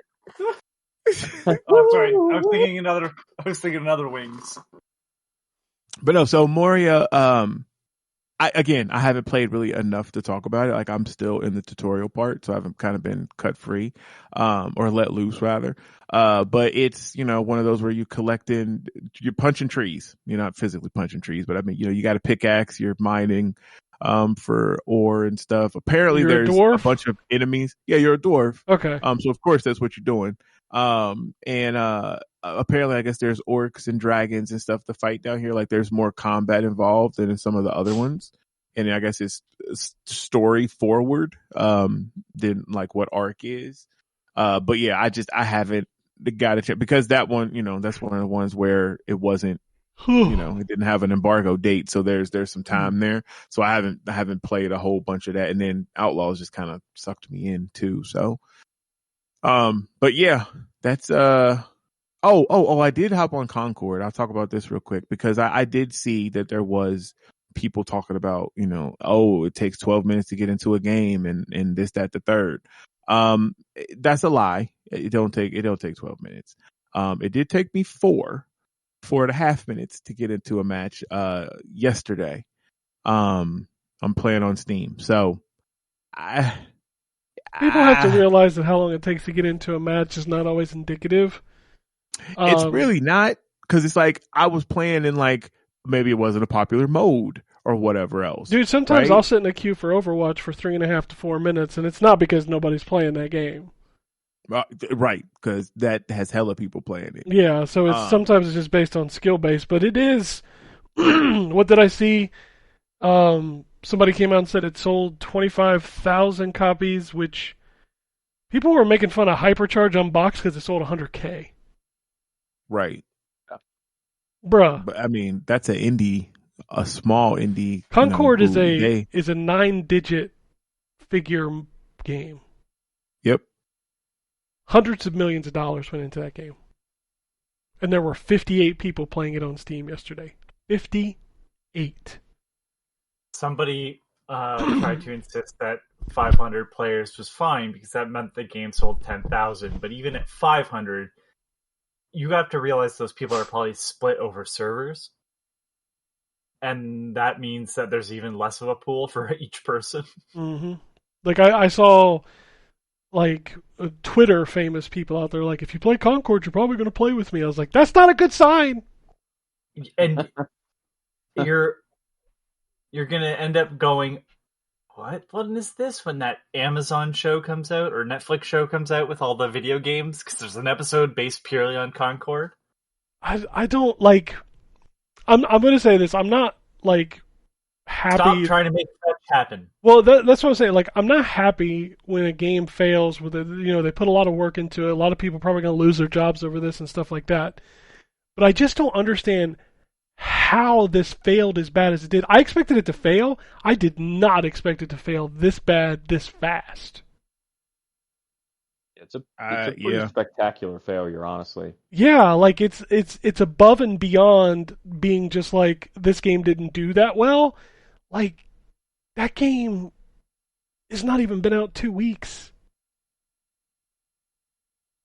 Like how? Yep. How? And again, I mean, I wrote the review and it's got some solid points. It should be free to play. I'm not going to hit the clip, but you sounded more enthusiastic about fucking Skull and Bones. You know what? I am more enthusiastic about Skull and Bones. I liked Skull and Bones more than I like. Yeah, I know, right? Than I liked Concord. Like I played last night. I played a match, and throughout the whole, however long it was, because my team was sucking at first. We kind of rallied and kind of came back, and we still ended up losing, but it was a lot closer. But I was like, man, I'm about to just quit. I don't care, because they penalize you for quitting and stuff like that, right? So where you have to wait longer. And I'm like, I don't give a fuck. I think they should probably remove that penalty. Yeah, right. Like, y'all might as well, like, because nigga, you need people. Like, you need to not do that. But yeah, I'm like, nah. But I stuck it out. But I'm about to uninstall. I don't care. I'm waiting on their first round. Like, we banned 5 players this weekend. Right, for cheating. That was 36% of our player base. It just, like I said, and I think I said this last week, and I know I say it in the review. I don't know if it's went live yet, but I know I say it in the review. that game does entirely too much.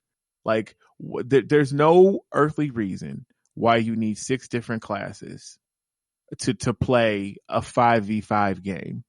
Like, how many roles are we? Like, it's not a fucking MMO, right? We're not spell casting, and we got a nigga back here who's casting life and all this other shit and that's going on. Like, it's doing too much. And then you gotta cast life on the game itself. Right. That's what they need to revive. We put revive on there.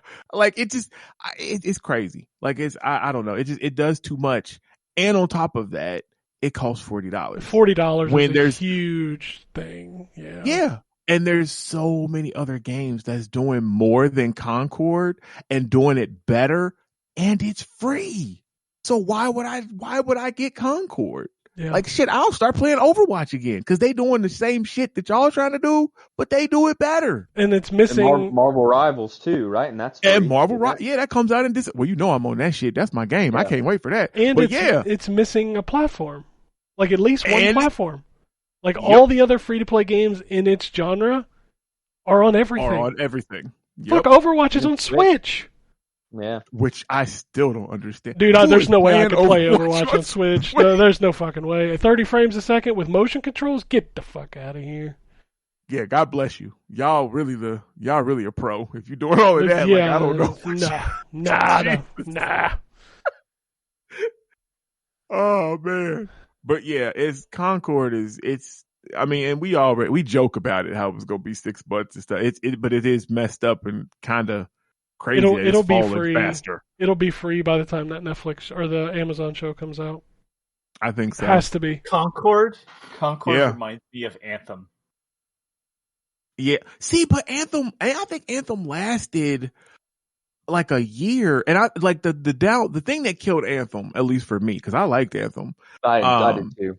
It didn't have any content. They stopped. Yeah. With stuff to there wasn't do. enough shit to do. Yeah. I ran out of shit to do within like the first week of having that game. Mm-hmm. Like, but if it had been free, I would have still ran out of shit to do.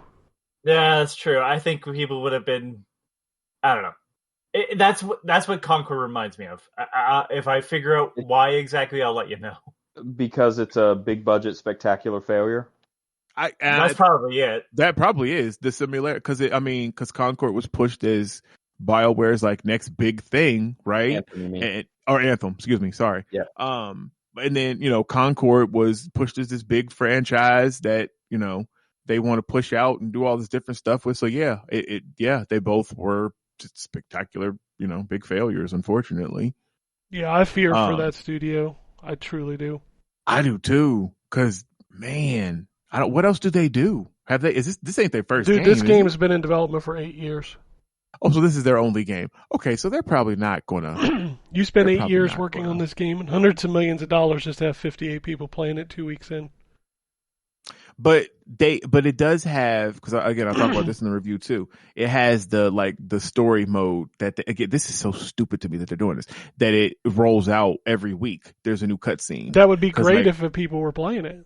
Yes, it would. Yes, it would. But I think it might be one of those things like Suicide Squad, where maybe they like created this roadmap or content and stuff where they have to at least fulfill that before they, be like, yeah, we're done. Dude, people joked about Suicide Squad, but I think it still has more people playing it than Concord does. Oh, we have to look. You know what? You probably are right, though. You probably are right, which is sad. Because, yeah, I saw a screenshot. You can just look at that stuff, right? Yeah, it's on...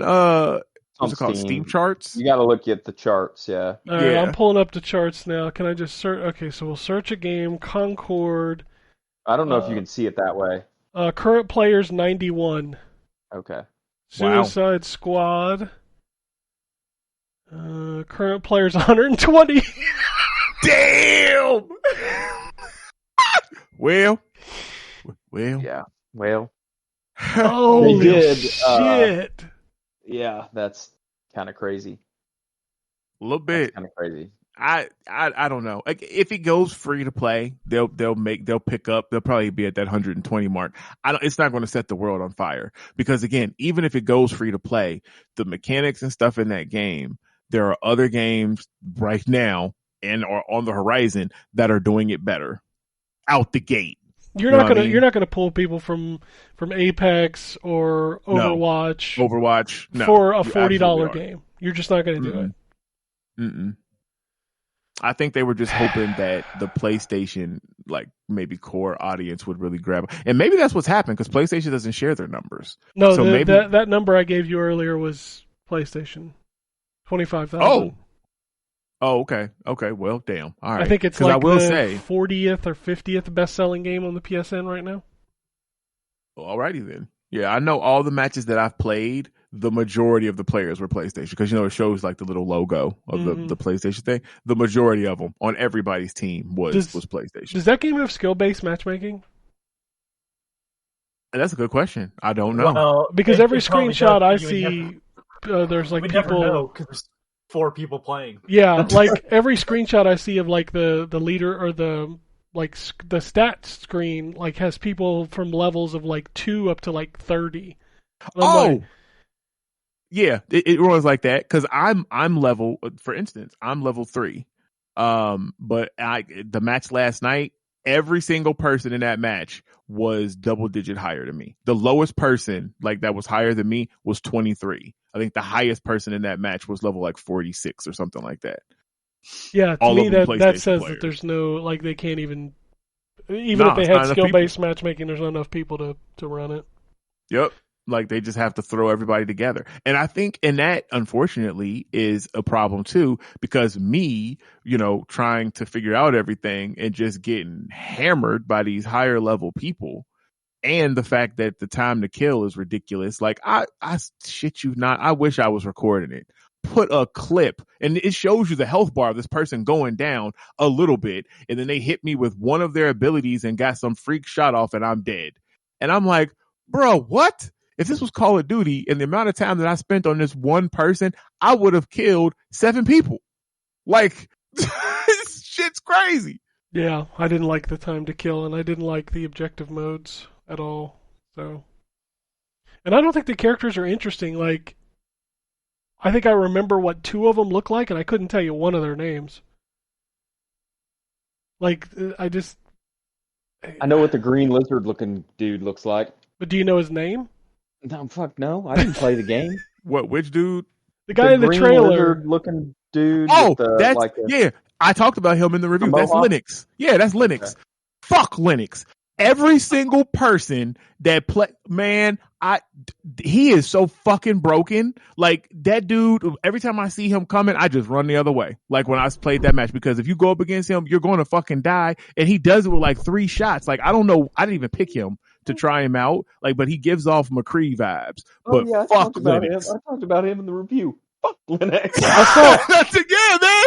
I'm serious. I didn't put that in review because I know, I try to keep it PG in review because I don't know if Ken. Yeah. But yeah, like, nah, man. It's nah. I saw people talking about him. Like the McCree guy is what everybody picks. Yep, it is, and everybody's fucking good with him. It's like it's like the opposite of the Doomfist thing. Like everybody that picks, if somebody got Linux, that's your MVP on the team. Like you already know. Like I fucking hate that guy. Well, it's not like they're gonna balance it, because why would you balance it for 15 people? Right, like just let it cook now, whatever. Yeah, but try it. Please have fun. Please just pick Linux and have fun. Right. Oh man. All right. Anything else you think of? No. That's it. Like I said, that's it. I mean, all right. Yeah. We'll skip back over to the news.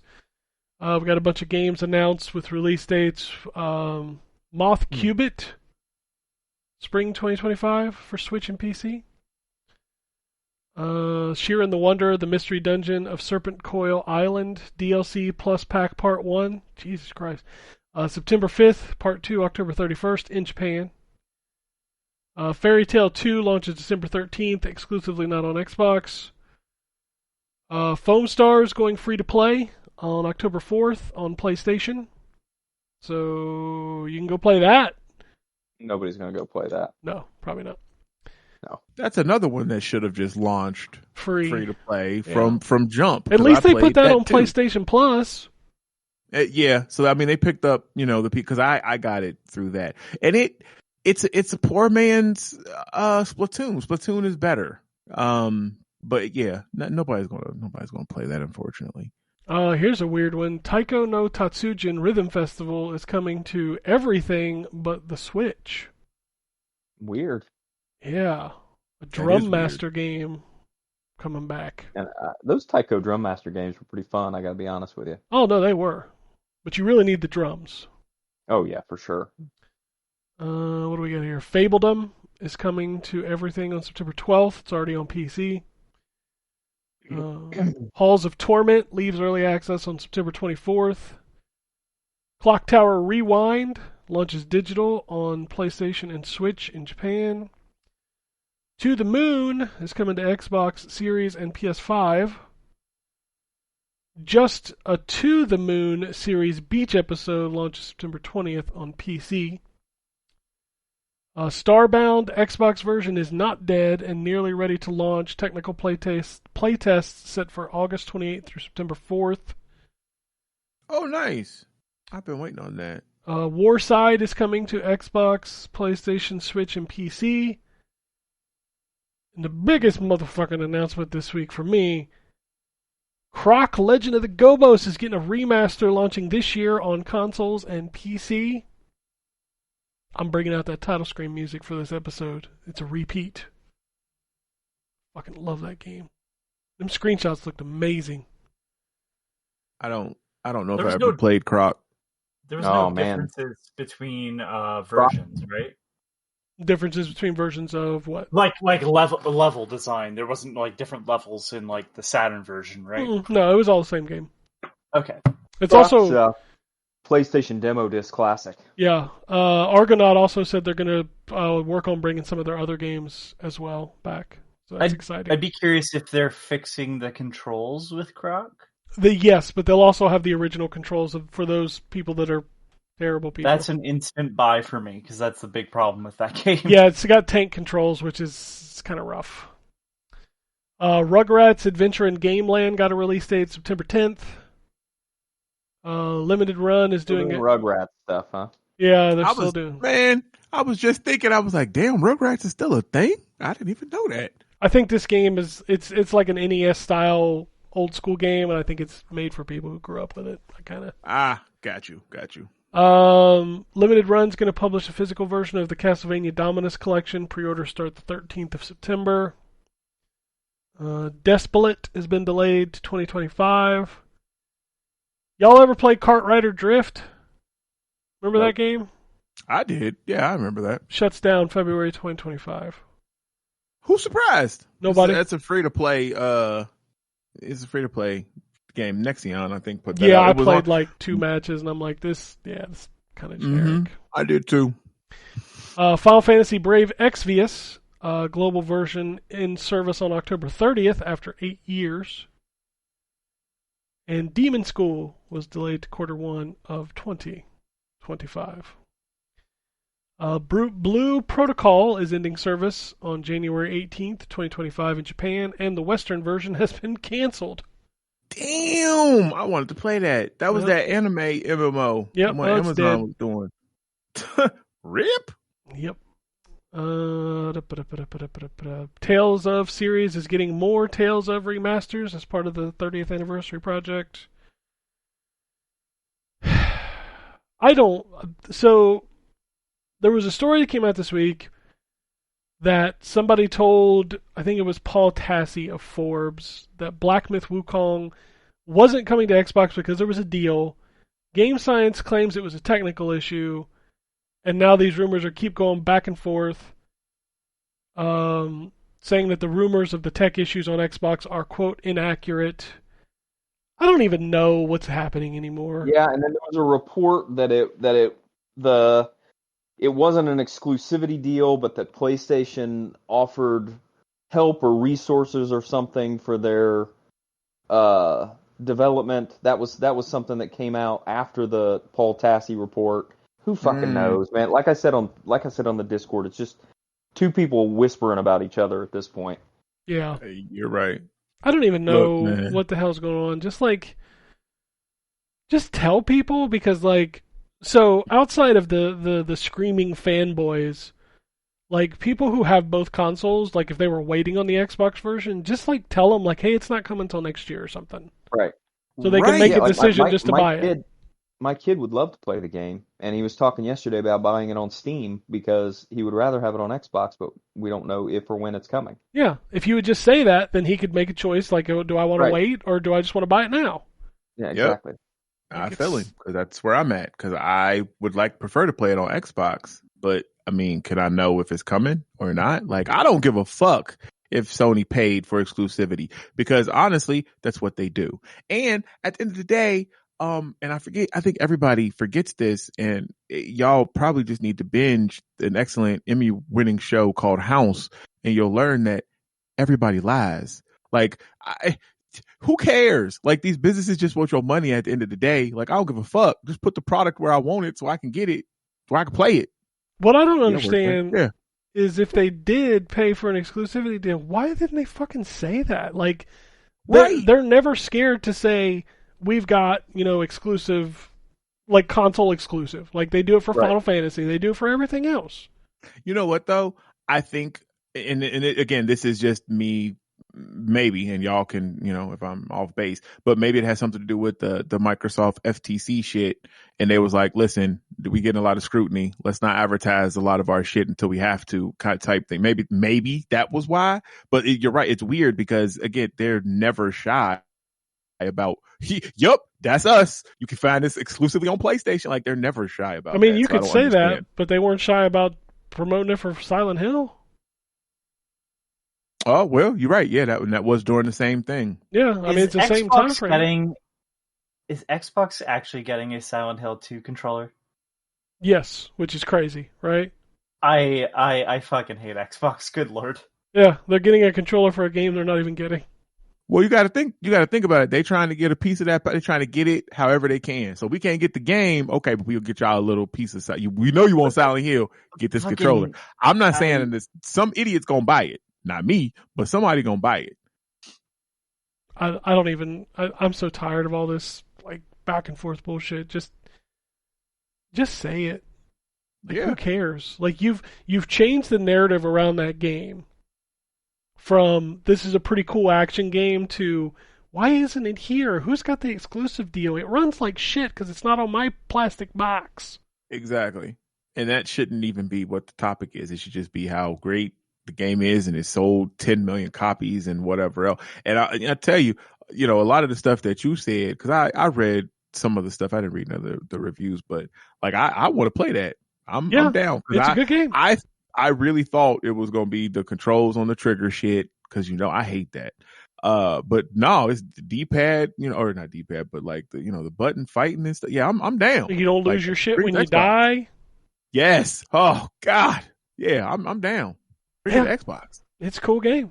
I'm having fun playing it. Like I hadn't planned on picking it up, and then just random out of the blue, code shows up in my inbox. I'm like, well, I'll fucking play it now. Shit. Mm-hmm. Shinji Mikami says he, quote, doesn't feel like there's a whole lot of space for a new Dino Crisis game or remake since Monster Hunter is so popular. Shinji, I love you. What the fuck are you talking about?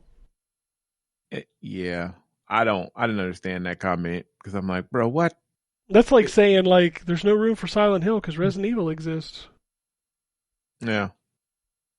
Can't make Battlefield because we got Call of Duty. Yeah. Bro, what? Like, I mean... Oh, to be fair, though, you can't put Concord because Overwatch exists. Well, that one happens to be true, apparently. Noriaki Okamura says there has been teasing Metal Gear Solid 4 for the MGS Collection Volume 2. He says, quote, we are definitely aware of the situation with MGS 4. Unfortunately, we can't really say too much at the moment with Volume 1 containing MGS 1 through 3, ... You can probably connect the dots. Okay, it's good. Coming. That's all I need. Okay, so it's going to be in the Volume 2 like we all had already assumed. And I'm so going to cop that day one. I'm so glad that a whole new generation of people will be able to be disappointed by Metal Gear Solid 4. Don't you fucking dare. Damn, man, you ain't I like Metal Gear Solid 4. I'm with Ryan. Oh, it's fine. What didn't we say? It's fuck fine. Canada. What are we? It's a fine game. It's the worst Metal Gear Solid game. How much do you pay for weed? That's what I thought. Well, you got me there. It might be the worst Metal Gear Solid game, but that It is doesn't make it a definitely the bad worst Metal game. Gear Solid game. It's a great game. You know what? Maybe I haven't played it in so long, but I remember liking that game. I love Metal Gear Solid 4, but it is my least favorite of the 4 games. I don't count 5 as a Metal Gear game. That's a weird game. 5 is the Metal only Gear Solid game. It's called Metal Gear Solid 5. It's not a Metal Okay. Gear Solid game. I didn't even finish 5. I know y'all said it was good, but like I love somebody 5. spoiled for me the twist, and I won't talk here, and it pissed me off, and I was like, fuck it, nope, I'm done, because I thought I was the whole time. You know what I am, what I'm talking about. Yeah. And I was like, nah, I'm good. I'm good. I didn't even finish. You mean all 3 cutscenes that are in that game? I love that game. No, that game as a video game, it's awesome. That's because it took all the cutscenes for fucking 4. I know, because Yeah, Metal Gear exactly. Solid 4 has like 4 gameplay segments. Yeah. 4 is a lot of cutscenes. 4 definitely is a lot of cutscenes. I remember that. The only things I remember about Metal Gear Solid 4 are the Shadow Moses level. Which was is, cool. oh god, that hit so hard. Yeah. Snake in a trench coat, weird level, and Big Boss in a bag or whatever the fuck he was in. You don't remember Monkey in a Diaper? Oh god, I forgot that was Metal Gear 4. God, that makes me hate it even more. Driven. Driven. I forgot that was Metal Gear 4. Yeah, that's even worse. See, look, why you bring that up? Diaper. Monkey in a Diaper. Yeah. Either way, I'm excited to replay that game, because if nothing else, then to realize that I actually hate it as much as Ryan does, because I had fond memories. I thought. I don't hate the game. It's just not. It's not good. It's not good. Okay. But how can you enough. know it's the worst Metal Gear Solid game, because you've never finished 3? That's true. I haven't. Really? That's a whole we have story. told the story, Yeah. 100 times. Actually, yeah. Oh, wait, that's right, because you had all the issues and stuff. Yes, that's right. correct. But I'm assuming you're going to play it with the remake for sure, I right? will probably play the remake. Yeah, And I promise you, Which is fine, 'cause it's much better than 4. I will tell you that. It is. 3 is. 3 might be the probably second my best. favorite. It might be the second best for me. Nothing will ever top the first one. It's just too fucking good. Wait, Solid or Metal Gear? Metal Gear Solid. We're talking about Solid okay. here. We're talking about Solid series. Oh, see, I feel like I'm the only person that does this when it comes to Metal Gear. Like when I talk about it as the complete series, concluding the 2. I don't count the North American Snake's or Revenge. Solid Snake 2. Snake's Yeah, Revenge. not that shit. Yeah, but I count the 2 MSX or whatever that's Yeah, it was the Metal MSX Gear for the games. originals. Yeah.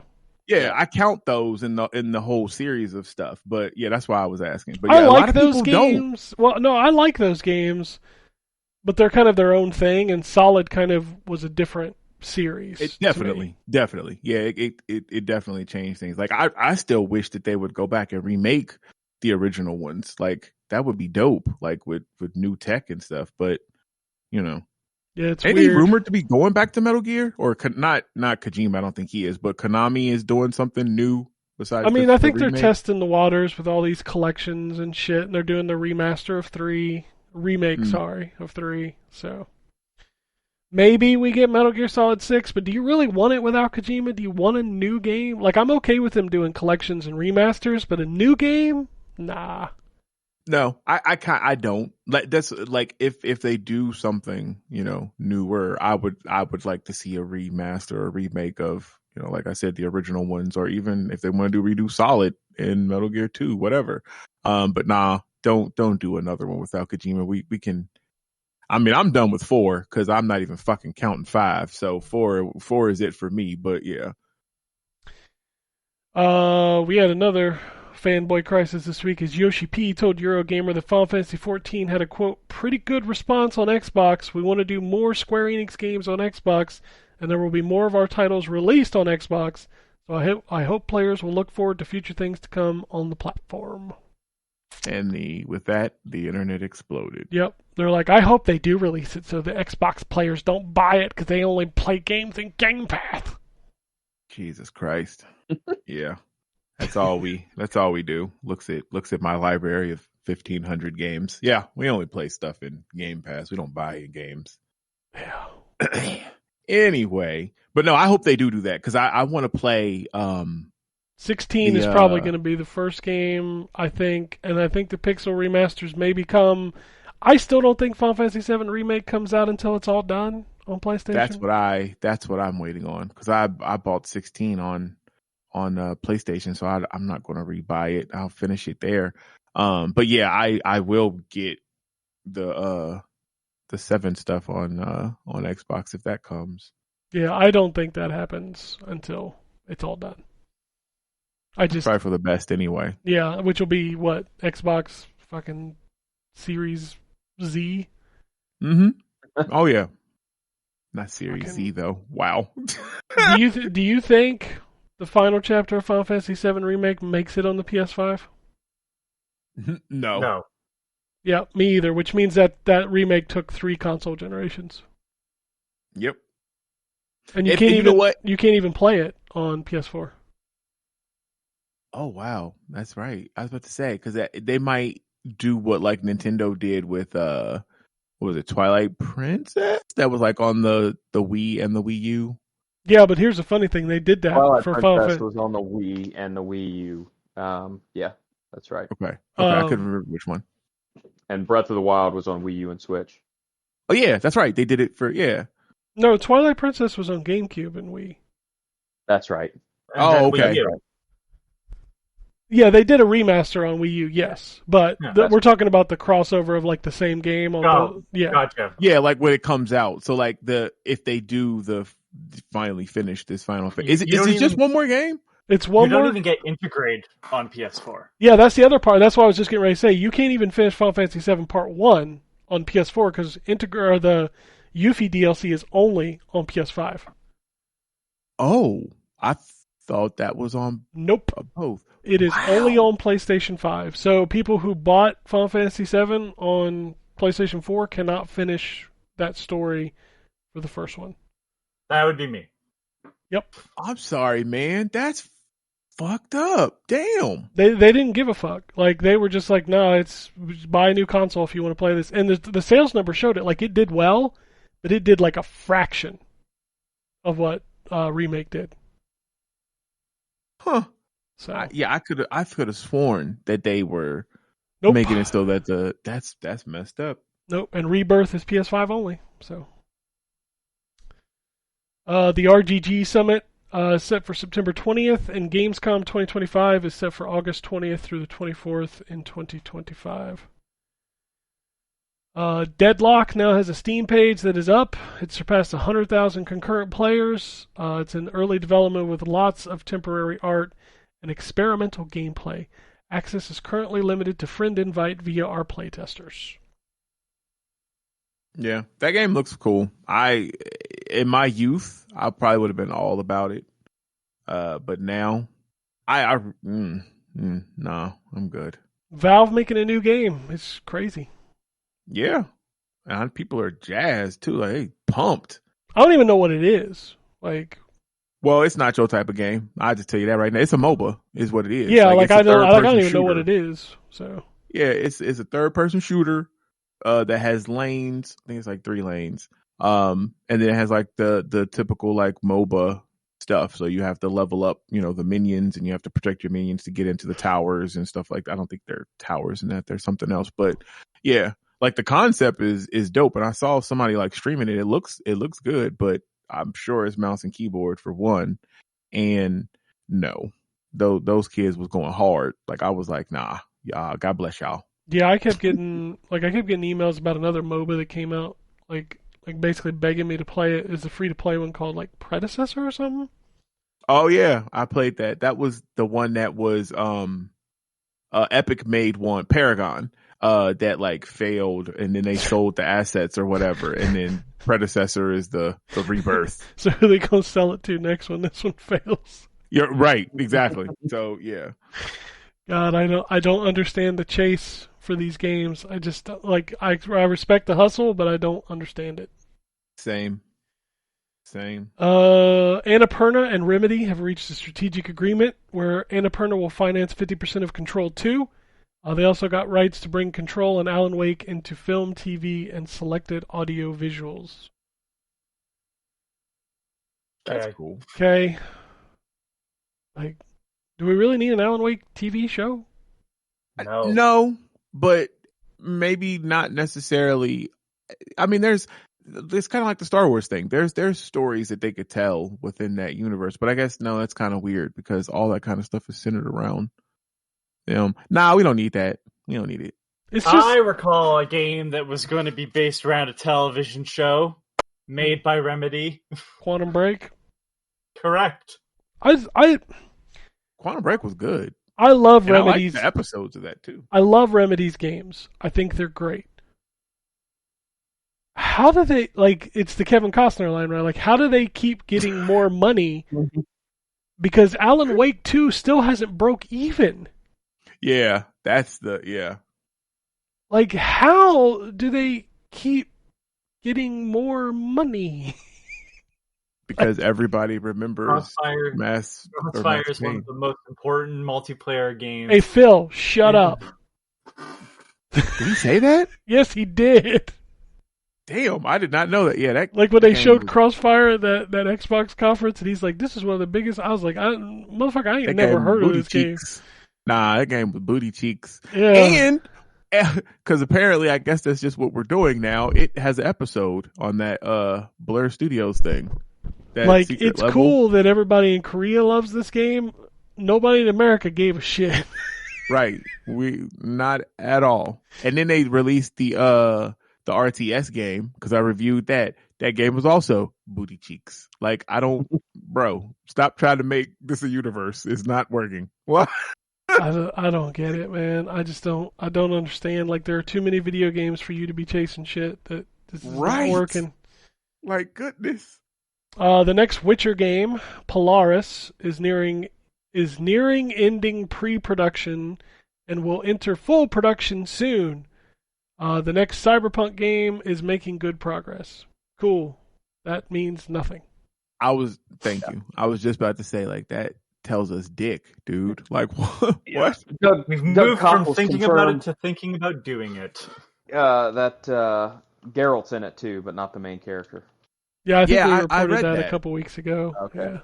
Yeah. Yep. Yeah, he's like going to be a side character or whatever, but it's going to focus on someone. I wonder who. It's probably Siri. I was going to say, it's got to be thinking. Siri, right? Probably Siri. Yeah, based on the way the first game ended. Well, I mean, there's several ways the first game could have ended, but I would love it if they base it on Siri and then do some really cool stuff with her powers, because she has the ability to travel through time. So there's some really cool stuff that they could do with her in a limited way in that game. As we mentioned earlier, not only is Croc back, but Argonaut Games is also celebrating its revival by bringing more of their games to modern systems in the future. There was a rumor that there was the Batman game under development, but James Gunn shot that down. See, and this is one of those instances where I feel like everybody lies. I don't know, because I kind of feel like, why would they not? That only makes sense to make a new game in that universe, since the Arkham one is. Well, I know, but James Gunn is supposed to be, turning a new leaf Every with time the you say DC WB, side. I think about that Chappelle skit. Remember that the WB? Oh yeah. Oh man, that show's so good. I hear that jingle in my head every time somebody says WB. Welcome to the WB. Layoffs at 2K owned studio Visual Concepts South, the people who made Lego 2K Drive, but it is unclear how many people are affected. Man. And here's a fucked up one. I'm sure most of you saw this. I think Ryan put it in the Discord. According to Bloomberg, NetEase and Tencent are rethinking their investment in Japanese game studios. And according to Bloomberg, NetEase plans to shut down Ouka Studios, which just shipped Visions of Mana. Yeah, I saw that. That's and then why. there was an update to that story that apparently they had already been informed of that in the spring. Yes. So like it's not like they just surprised them with it once the game got released, but it's still messed up. Yeah. In a fun new section on this show, here are the games that outsold Concord. Gordlets apparently sold 50,000 copies in just over a week, and Pseudo Regalia has sold 200,000 copies in roughly a year. What is what I was don't the even first know. name you said? Right. Gordlets. What the hell What is the fuck is that? I don't know. I don't know what a gordlet is. It sounds like something you don't want to catch. That's for sure. Gordlet? An easy-going sandbox. It's an easy-going sandbox game about building towns for cute vegetable folks. Create your perfect community, then watch the Gordlets make themselves at home. No objectives, no points, just good vibes. Play in full screen or let your Gordlets hang out at the bottom of your own screen. Can you just like pick them up and eat them? Bruh. Messed up. But I know this game. This is the one that They got it goes to yeah. it goes to like a little bar at the bottom of your screen, so you can do other stuff. Oh, fuck. Huh. Just pick up the carrot guy. He's like, hey, how you doing? Oh, my God. What, motherfucker? I wanted a snack. Sausage party. Guilty Gear, When's the last Strive. time a woman has been on this podcast? Yes, it is. Guilty Gear Strive is getting a Nintendo Switch edition launching January 23rd of 2025. That ought to run at like 22 FPS. Yeah. But you know what? That's the Series S's fault. True. Apparently Nintendo showed a Zelda timeline at Nintendo Live in Sydney. Yeah. I had never, Anthony said that was made for Skyward Sword. I had never seen that and never even heard that they had like an official timeline of how the games lined up and stuff. I was like, oh, huh. Like, okay. Apparently Breath of the Wild and Tears of the Kingdom are in a separate time. Man, who fucking cares? Yeah, like I guess they're their own thing. And then like the NES game is like one of the last in like the timeline. I was like, oh wow, okay. Yeah, the world where I believe Ganon he lost. Yeah, it was the one where the hero failed. Yeah. Like, does anybody come to Zelda for the story? I'm just curious. I do, but I don't come to them for like continuous lore. That's for sure. I mean, yeah. Speaking of games running at 14 frames a second, Yoshi P also said they're working on a Final Fantasy 14 version for Nintendo console. Wow. What? The MMO? Oh, I bet it's gonna be on Switch too. Probably. Yeah, because it's supposed to have like PlayStation 4 basic specs, right? Or something like that. Yeah, probably PlayStation 4. Which is always funny to me when people like talk about the lack of Series S. Like, Series S is more powerful than like the Steam Deck. Like, probably the Switch 2. Like, yep. Yeah, but it's the parity thing. It's the feature parity thing. No, 100%. But if you can port The Witcher 3 to the Switch, I think you can port kind of anything to the Series S. It's just, and I wish they would just say that they don't feel like it's worth the sales, as opposed to that the system isn't powerful enough, because it's damn sure powerful enough. Like, I don't know. I see what you're saying. No, yeah, you're right. I see what you're saying. Like, I get that the Xbox version is not going to sell. Like, it's going to be the lowest selling version of all of them. That's fine. Say that. Yep. Like, don't tell me it's because the system can't run it, because you could probably squeeze it on the Switch. Couple rumored games coming to Game Pass include Expeditions, a Mud Runner game, and Riders Republic. Remember that fucking game? I do. Yeah.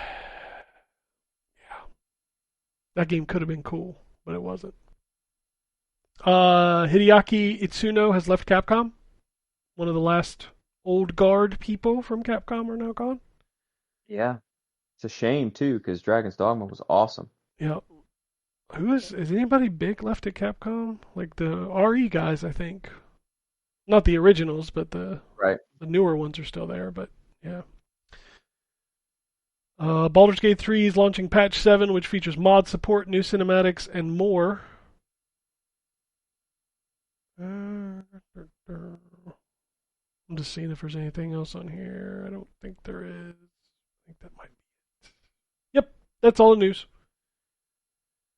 Let me check the inbox real quick, and then we'll do the tweets, because we have a couple.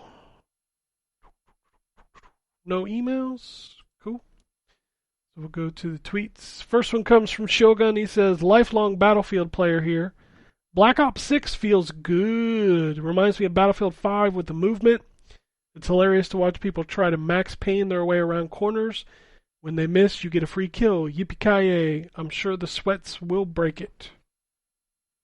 Yeah, I did play that. I forgot. I did mess around with the Call of Duty beta, and he's right. And I actually, hell yeah, lifelong Battlefield player. I much prefer Battlefield to Call of Duty. But yeah, it feels really good. The little Omni movement stuff that they added in there is nice, and he's 100% right that niggas think this is Max Payne, and they seem to forget that the real thing about Max Payne is that time slowed down. So you diving out here, it's not going to work out well for you. Like, I don't know why so many people do it, but yeah, it's they definitely cooked with this.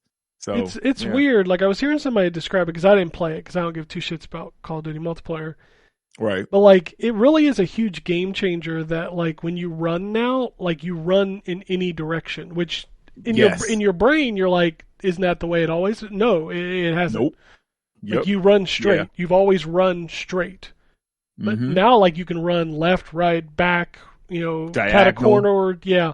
Like, and you can dive and slide, like, in any of those directions too. Like, you don't have to dive, you can slide or whatever. Like, there's a lot. It's crazy how adding that, being able to run in directions, have changed all that. And I wouldn't be surprised if Battlefield and some other games picked that up.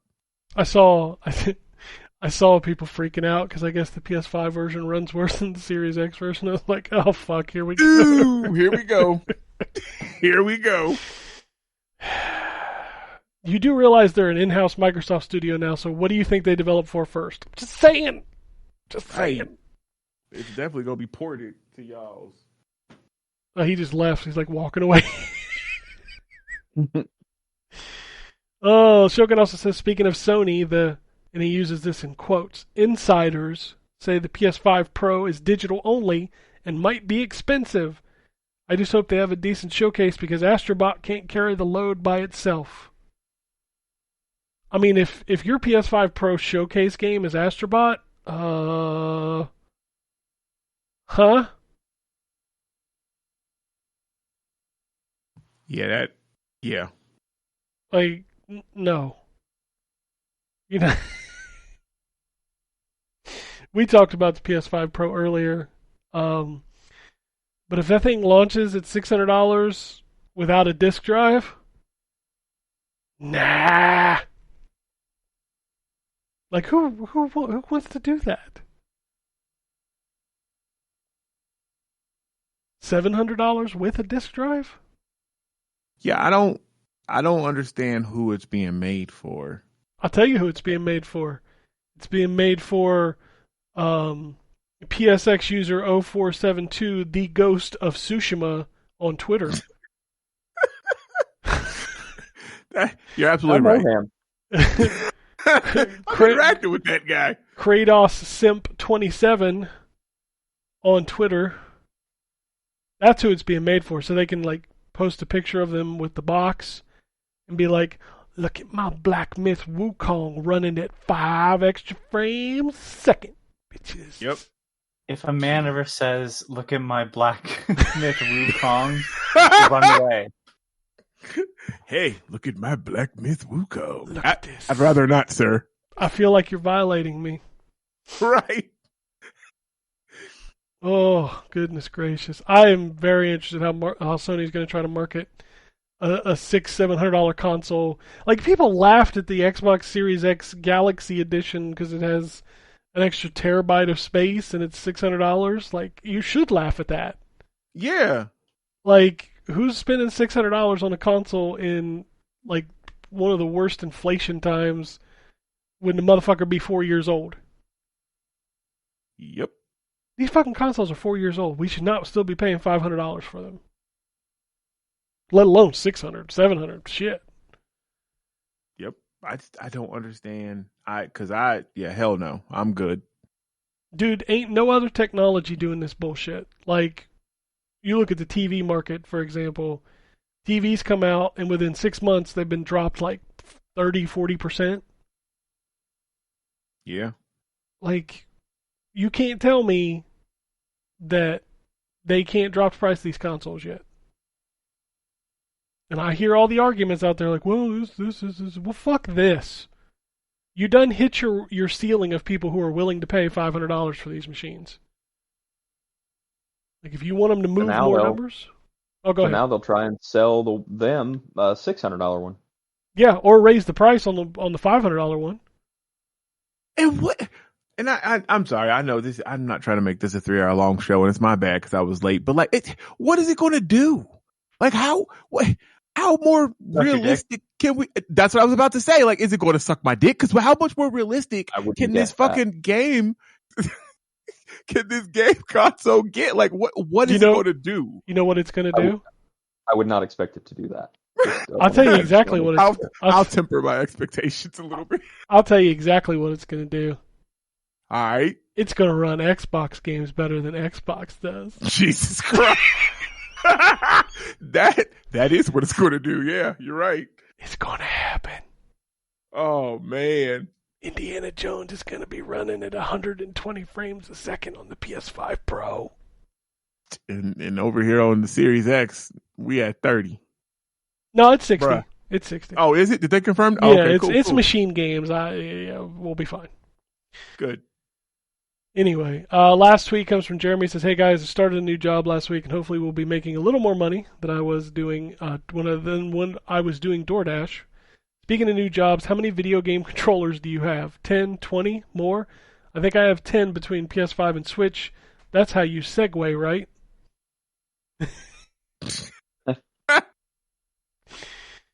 Controllers, huh? God, I don't even want to know.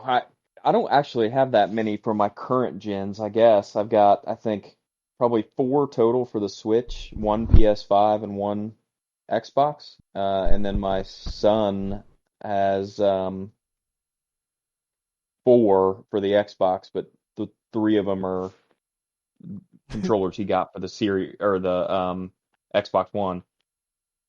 Dude. Yeah, Ken's got a million. He got too many. He got too many. One for every day of the month. Really, you're not even day of the week, nigga. He got one for every day of the month. I got a lot of controllers. I have dedicated controllers for my mini PC. I have a dedicated controller for my PlayStation 3. I have 3 PlayStation 3 controllers. I have 5. And combined, they have a third of a charge for the battery. No, I bought new ones. I bought some wireless ones off of Amazon, like Bluetooth. It doesn't matter. They're better, but it's just the build on those. They need to have better batteries. Oh no, the one I got's great. It's like 60 hours. Oh, is it really? Yeah, I got a really. You're gonna have to link It's me. not a Sony made one though. No. Right? It's one with like a dongle. It's like, it lasts like 60 hours. It's a really nice control. It's got offset analog sticks, so that's super nice. I've got 3 of those Victrix controllers we talked about. Dang. I got 2 for PlayStation, 1 for Xbox. I got 3 DualSenses. Xbox Series controllers, dude. I got at least 15 of those laying around here, like official Xbox controllers. I need to just start coming to you when I need a controller for real. Because God, what the fuck? What you doing with all these controllers? I have 2 Switch Pro controllers. I got 1 wired Switch controller, and I've got 1 third-party PDP Switch controller. And then all the old controllers. Like I've got 2 controllers for every mini console. So like my TurboGrafx, my Nintendo, Super Nintendo, Genesis. And then I'm not even counting all that shit. I got a lot of controllers for old shit. Oh yeah, well I'm talking about the mini ones that came out. Oh, okay. Yeah, like my old controllers, yeah, I've got like 4 NES, like 5 Super Nintendo, like I think 4 Dreamcast controllers, like all that shit's in a box in the garage. But like for new shit, yeah, I got a lot. I think I have 5 charging stations on a table next to my entertainment center. They all hold 2 controllers apiece. So you ain't never out of juice. You're like, oh, controller's dying. That's like when people tell me their controller dies, I'm like, why don't you just buy like a charging dock? Like when you're done playing, put it on the dock. Exactly. Like your controller should never die unless you have like a 10-hour gaming session, or I'm sorry, a 2-hour gaming session on the PS5. Dude, I'm not even kidding. I was playing a review game this weekend. I had to swap my DualSense twice. That thing dies so fast.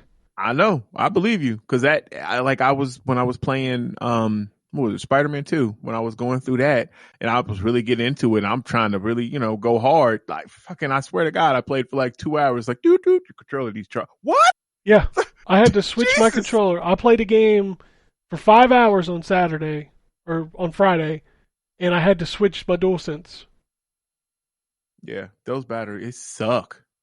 It's because it does so much, and I disable half that shit. I don't care about making the triggers tight while I'm swinging. Like what the? No, what? I turn all that stuff off. I mute the mic.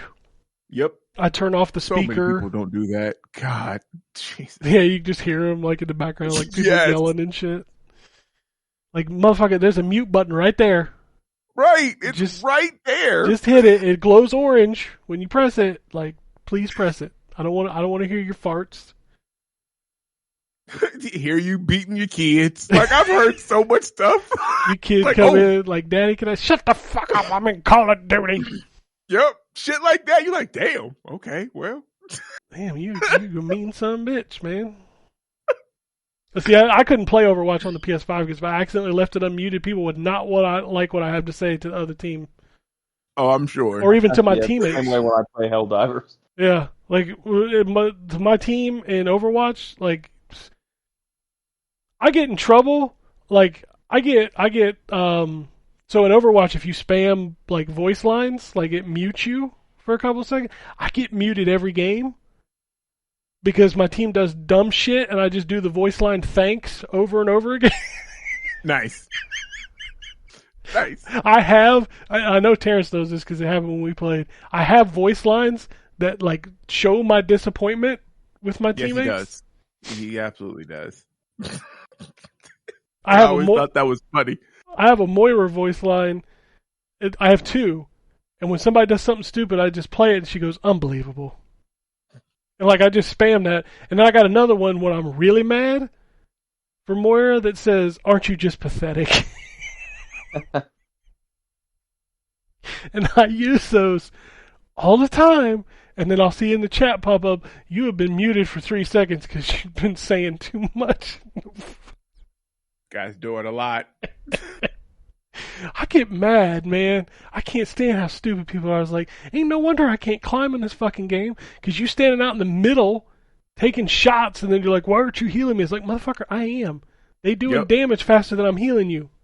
And it's crazy, too, because you would think, because I had this mindset with and again, it was just a beta, real quick, the Marvel Rivals thing. And I'm like, oh, well, I'll go to competitive because obviously that's where niggas is playing and they know what they doing. You would think, no, stupid people just go into competitive, too. And it's like, well, why? Why? Do this shit in quick play.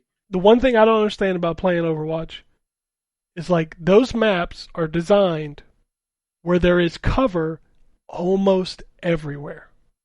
True. And you are the motherfucker playing Hanzo on the ground level in the middle of an open area like a big-ass red bullseye. Yeah. I'm like, that motherfucker has wall climb abilities. Go get a high ground. Get behind get behind cover. That dude was trolling. No way. Like how you gonna be a ground Hanzo? Like, what are you doing? And the tank standing out in the open like, I'm a tank. Like, motherfucker, you need to take cover. Yeah, I understand. Anyway, yeah, no. You If you hear me say thanks in an Overwatch game with you, that means I'm mad at you. Unless you heal me or res me, then that's a legitimate thank you. Anyway, that's all the tweets, that's all the news, that's all the video games. There's a lot. And we got like 3 or 4 big ones we couldn't talk about this week that we can talk about next week. I mean, big games too. So, Yep. You need to tune in next week because it's going to be fucking crazy.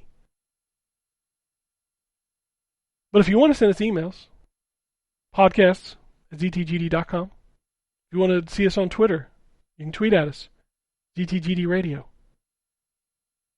If you want to yell at anybody, that's fine too. Just yell at Ken. I mean, I just ignore it anymore. I've been yelled at too much. I'm just like, oh, they're mad. I don't have anything else, man. I'm tired. Anybody? I hate it here. No, I know what the fuck you meant. I hate it here. You say peace, bitches, and then you move on. Is that, No. We used to have a chicken sound at the end. Oh, no, it's still there. Oh, okay, good. I've got a sound sample that I add to I don't the end listen of to the show, so I know you don't. You barely. You don't listen when you're on the show. I don't expect you to listen when you're not on the show. that's true. But yeah, somebody clipped Gambus doing that, so I just throw that in at the end of every episode. Yeah, It's still there. The Croc music is coming back this week because I'm excited about Croc. So anyway, that's it. Nobody has anything. We'll get out of here. Crock of shit.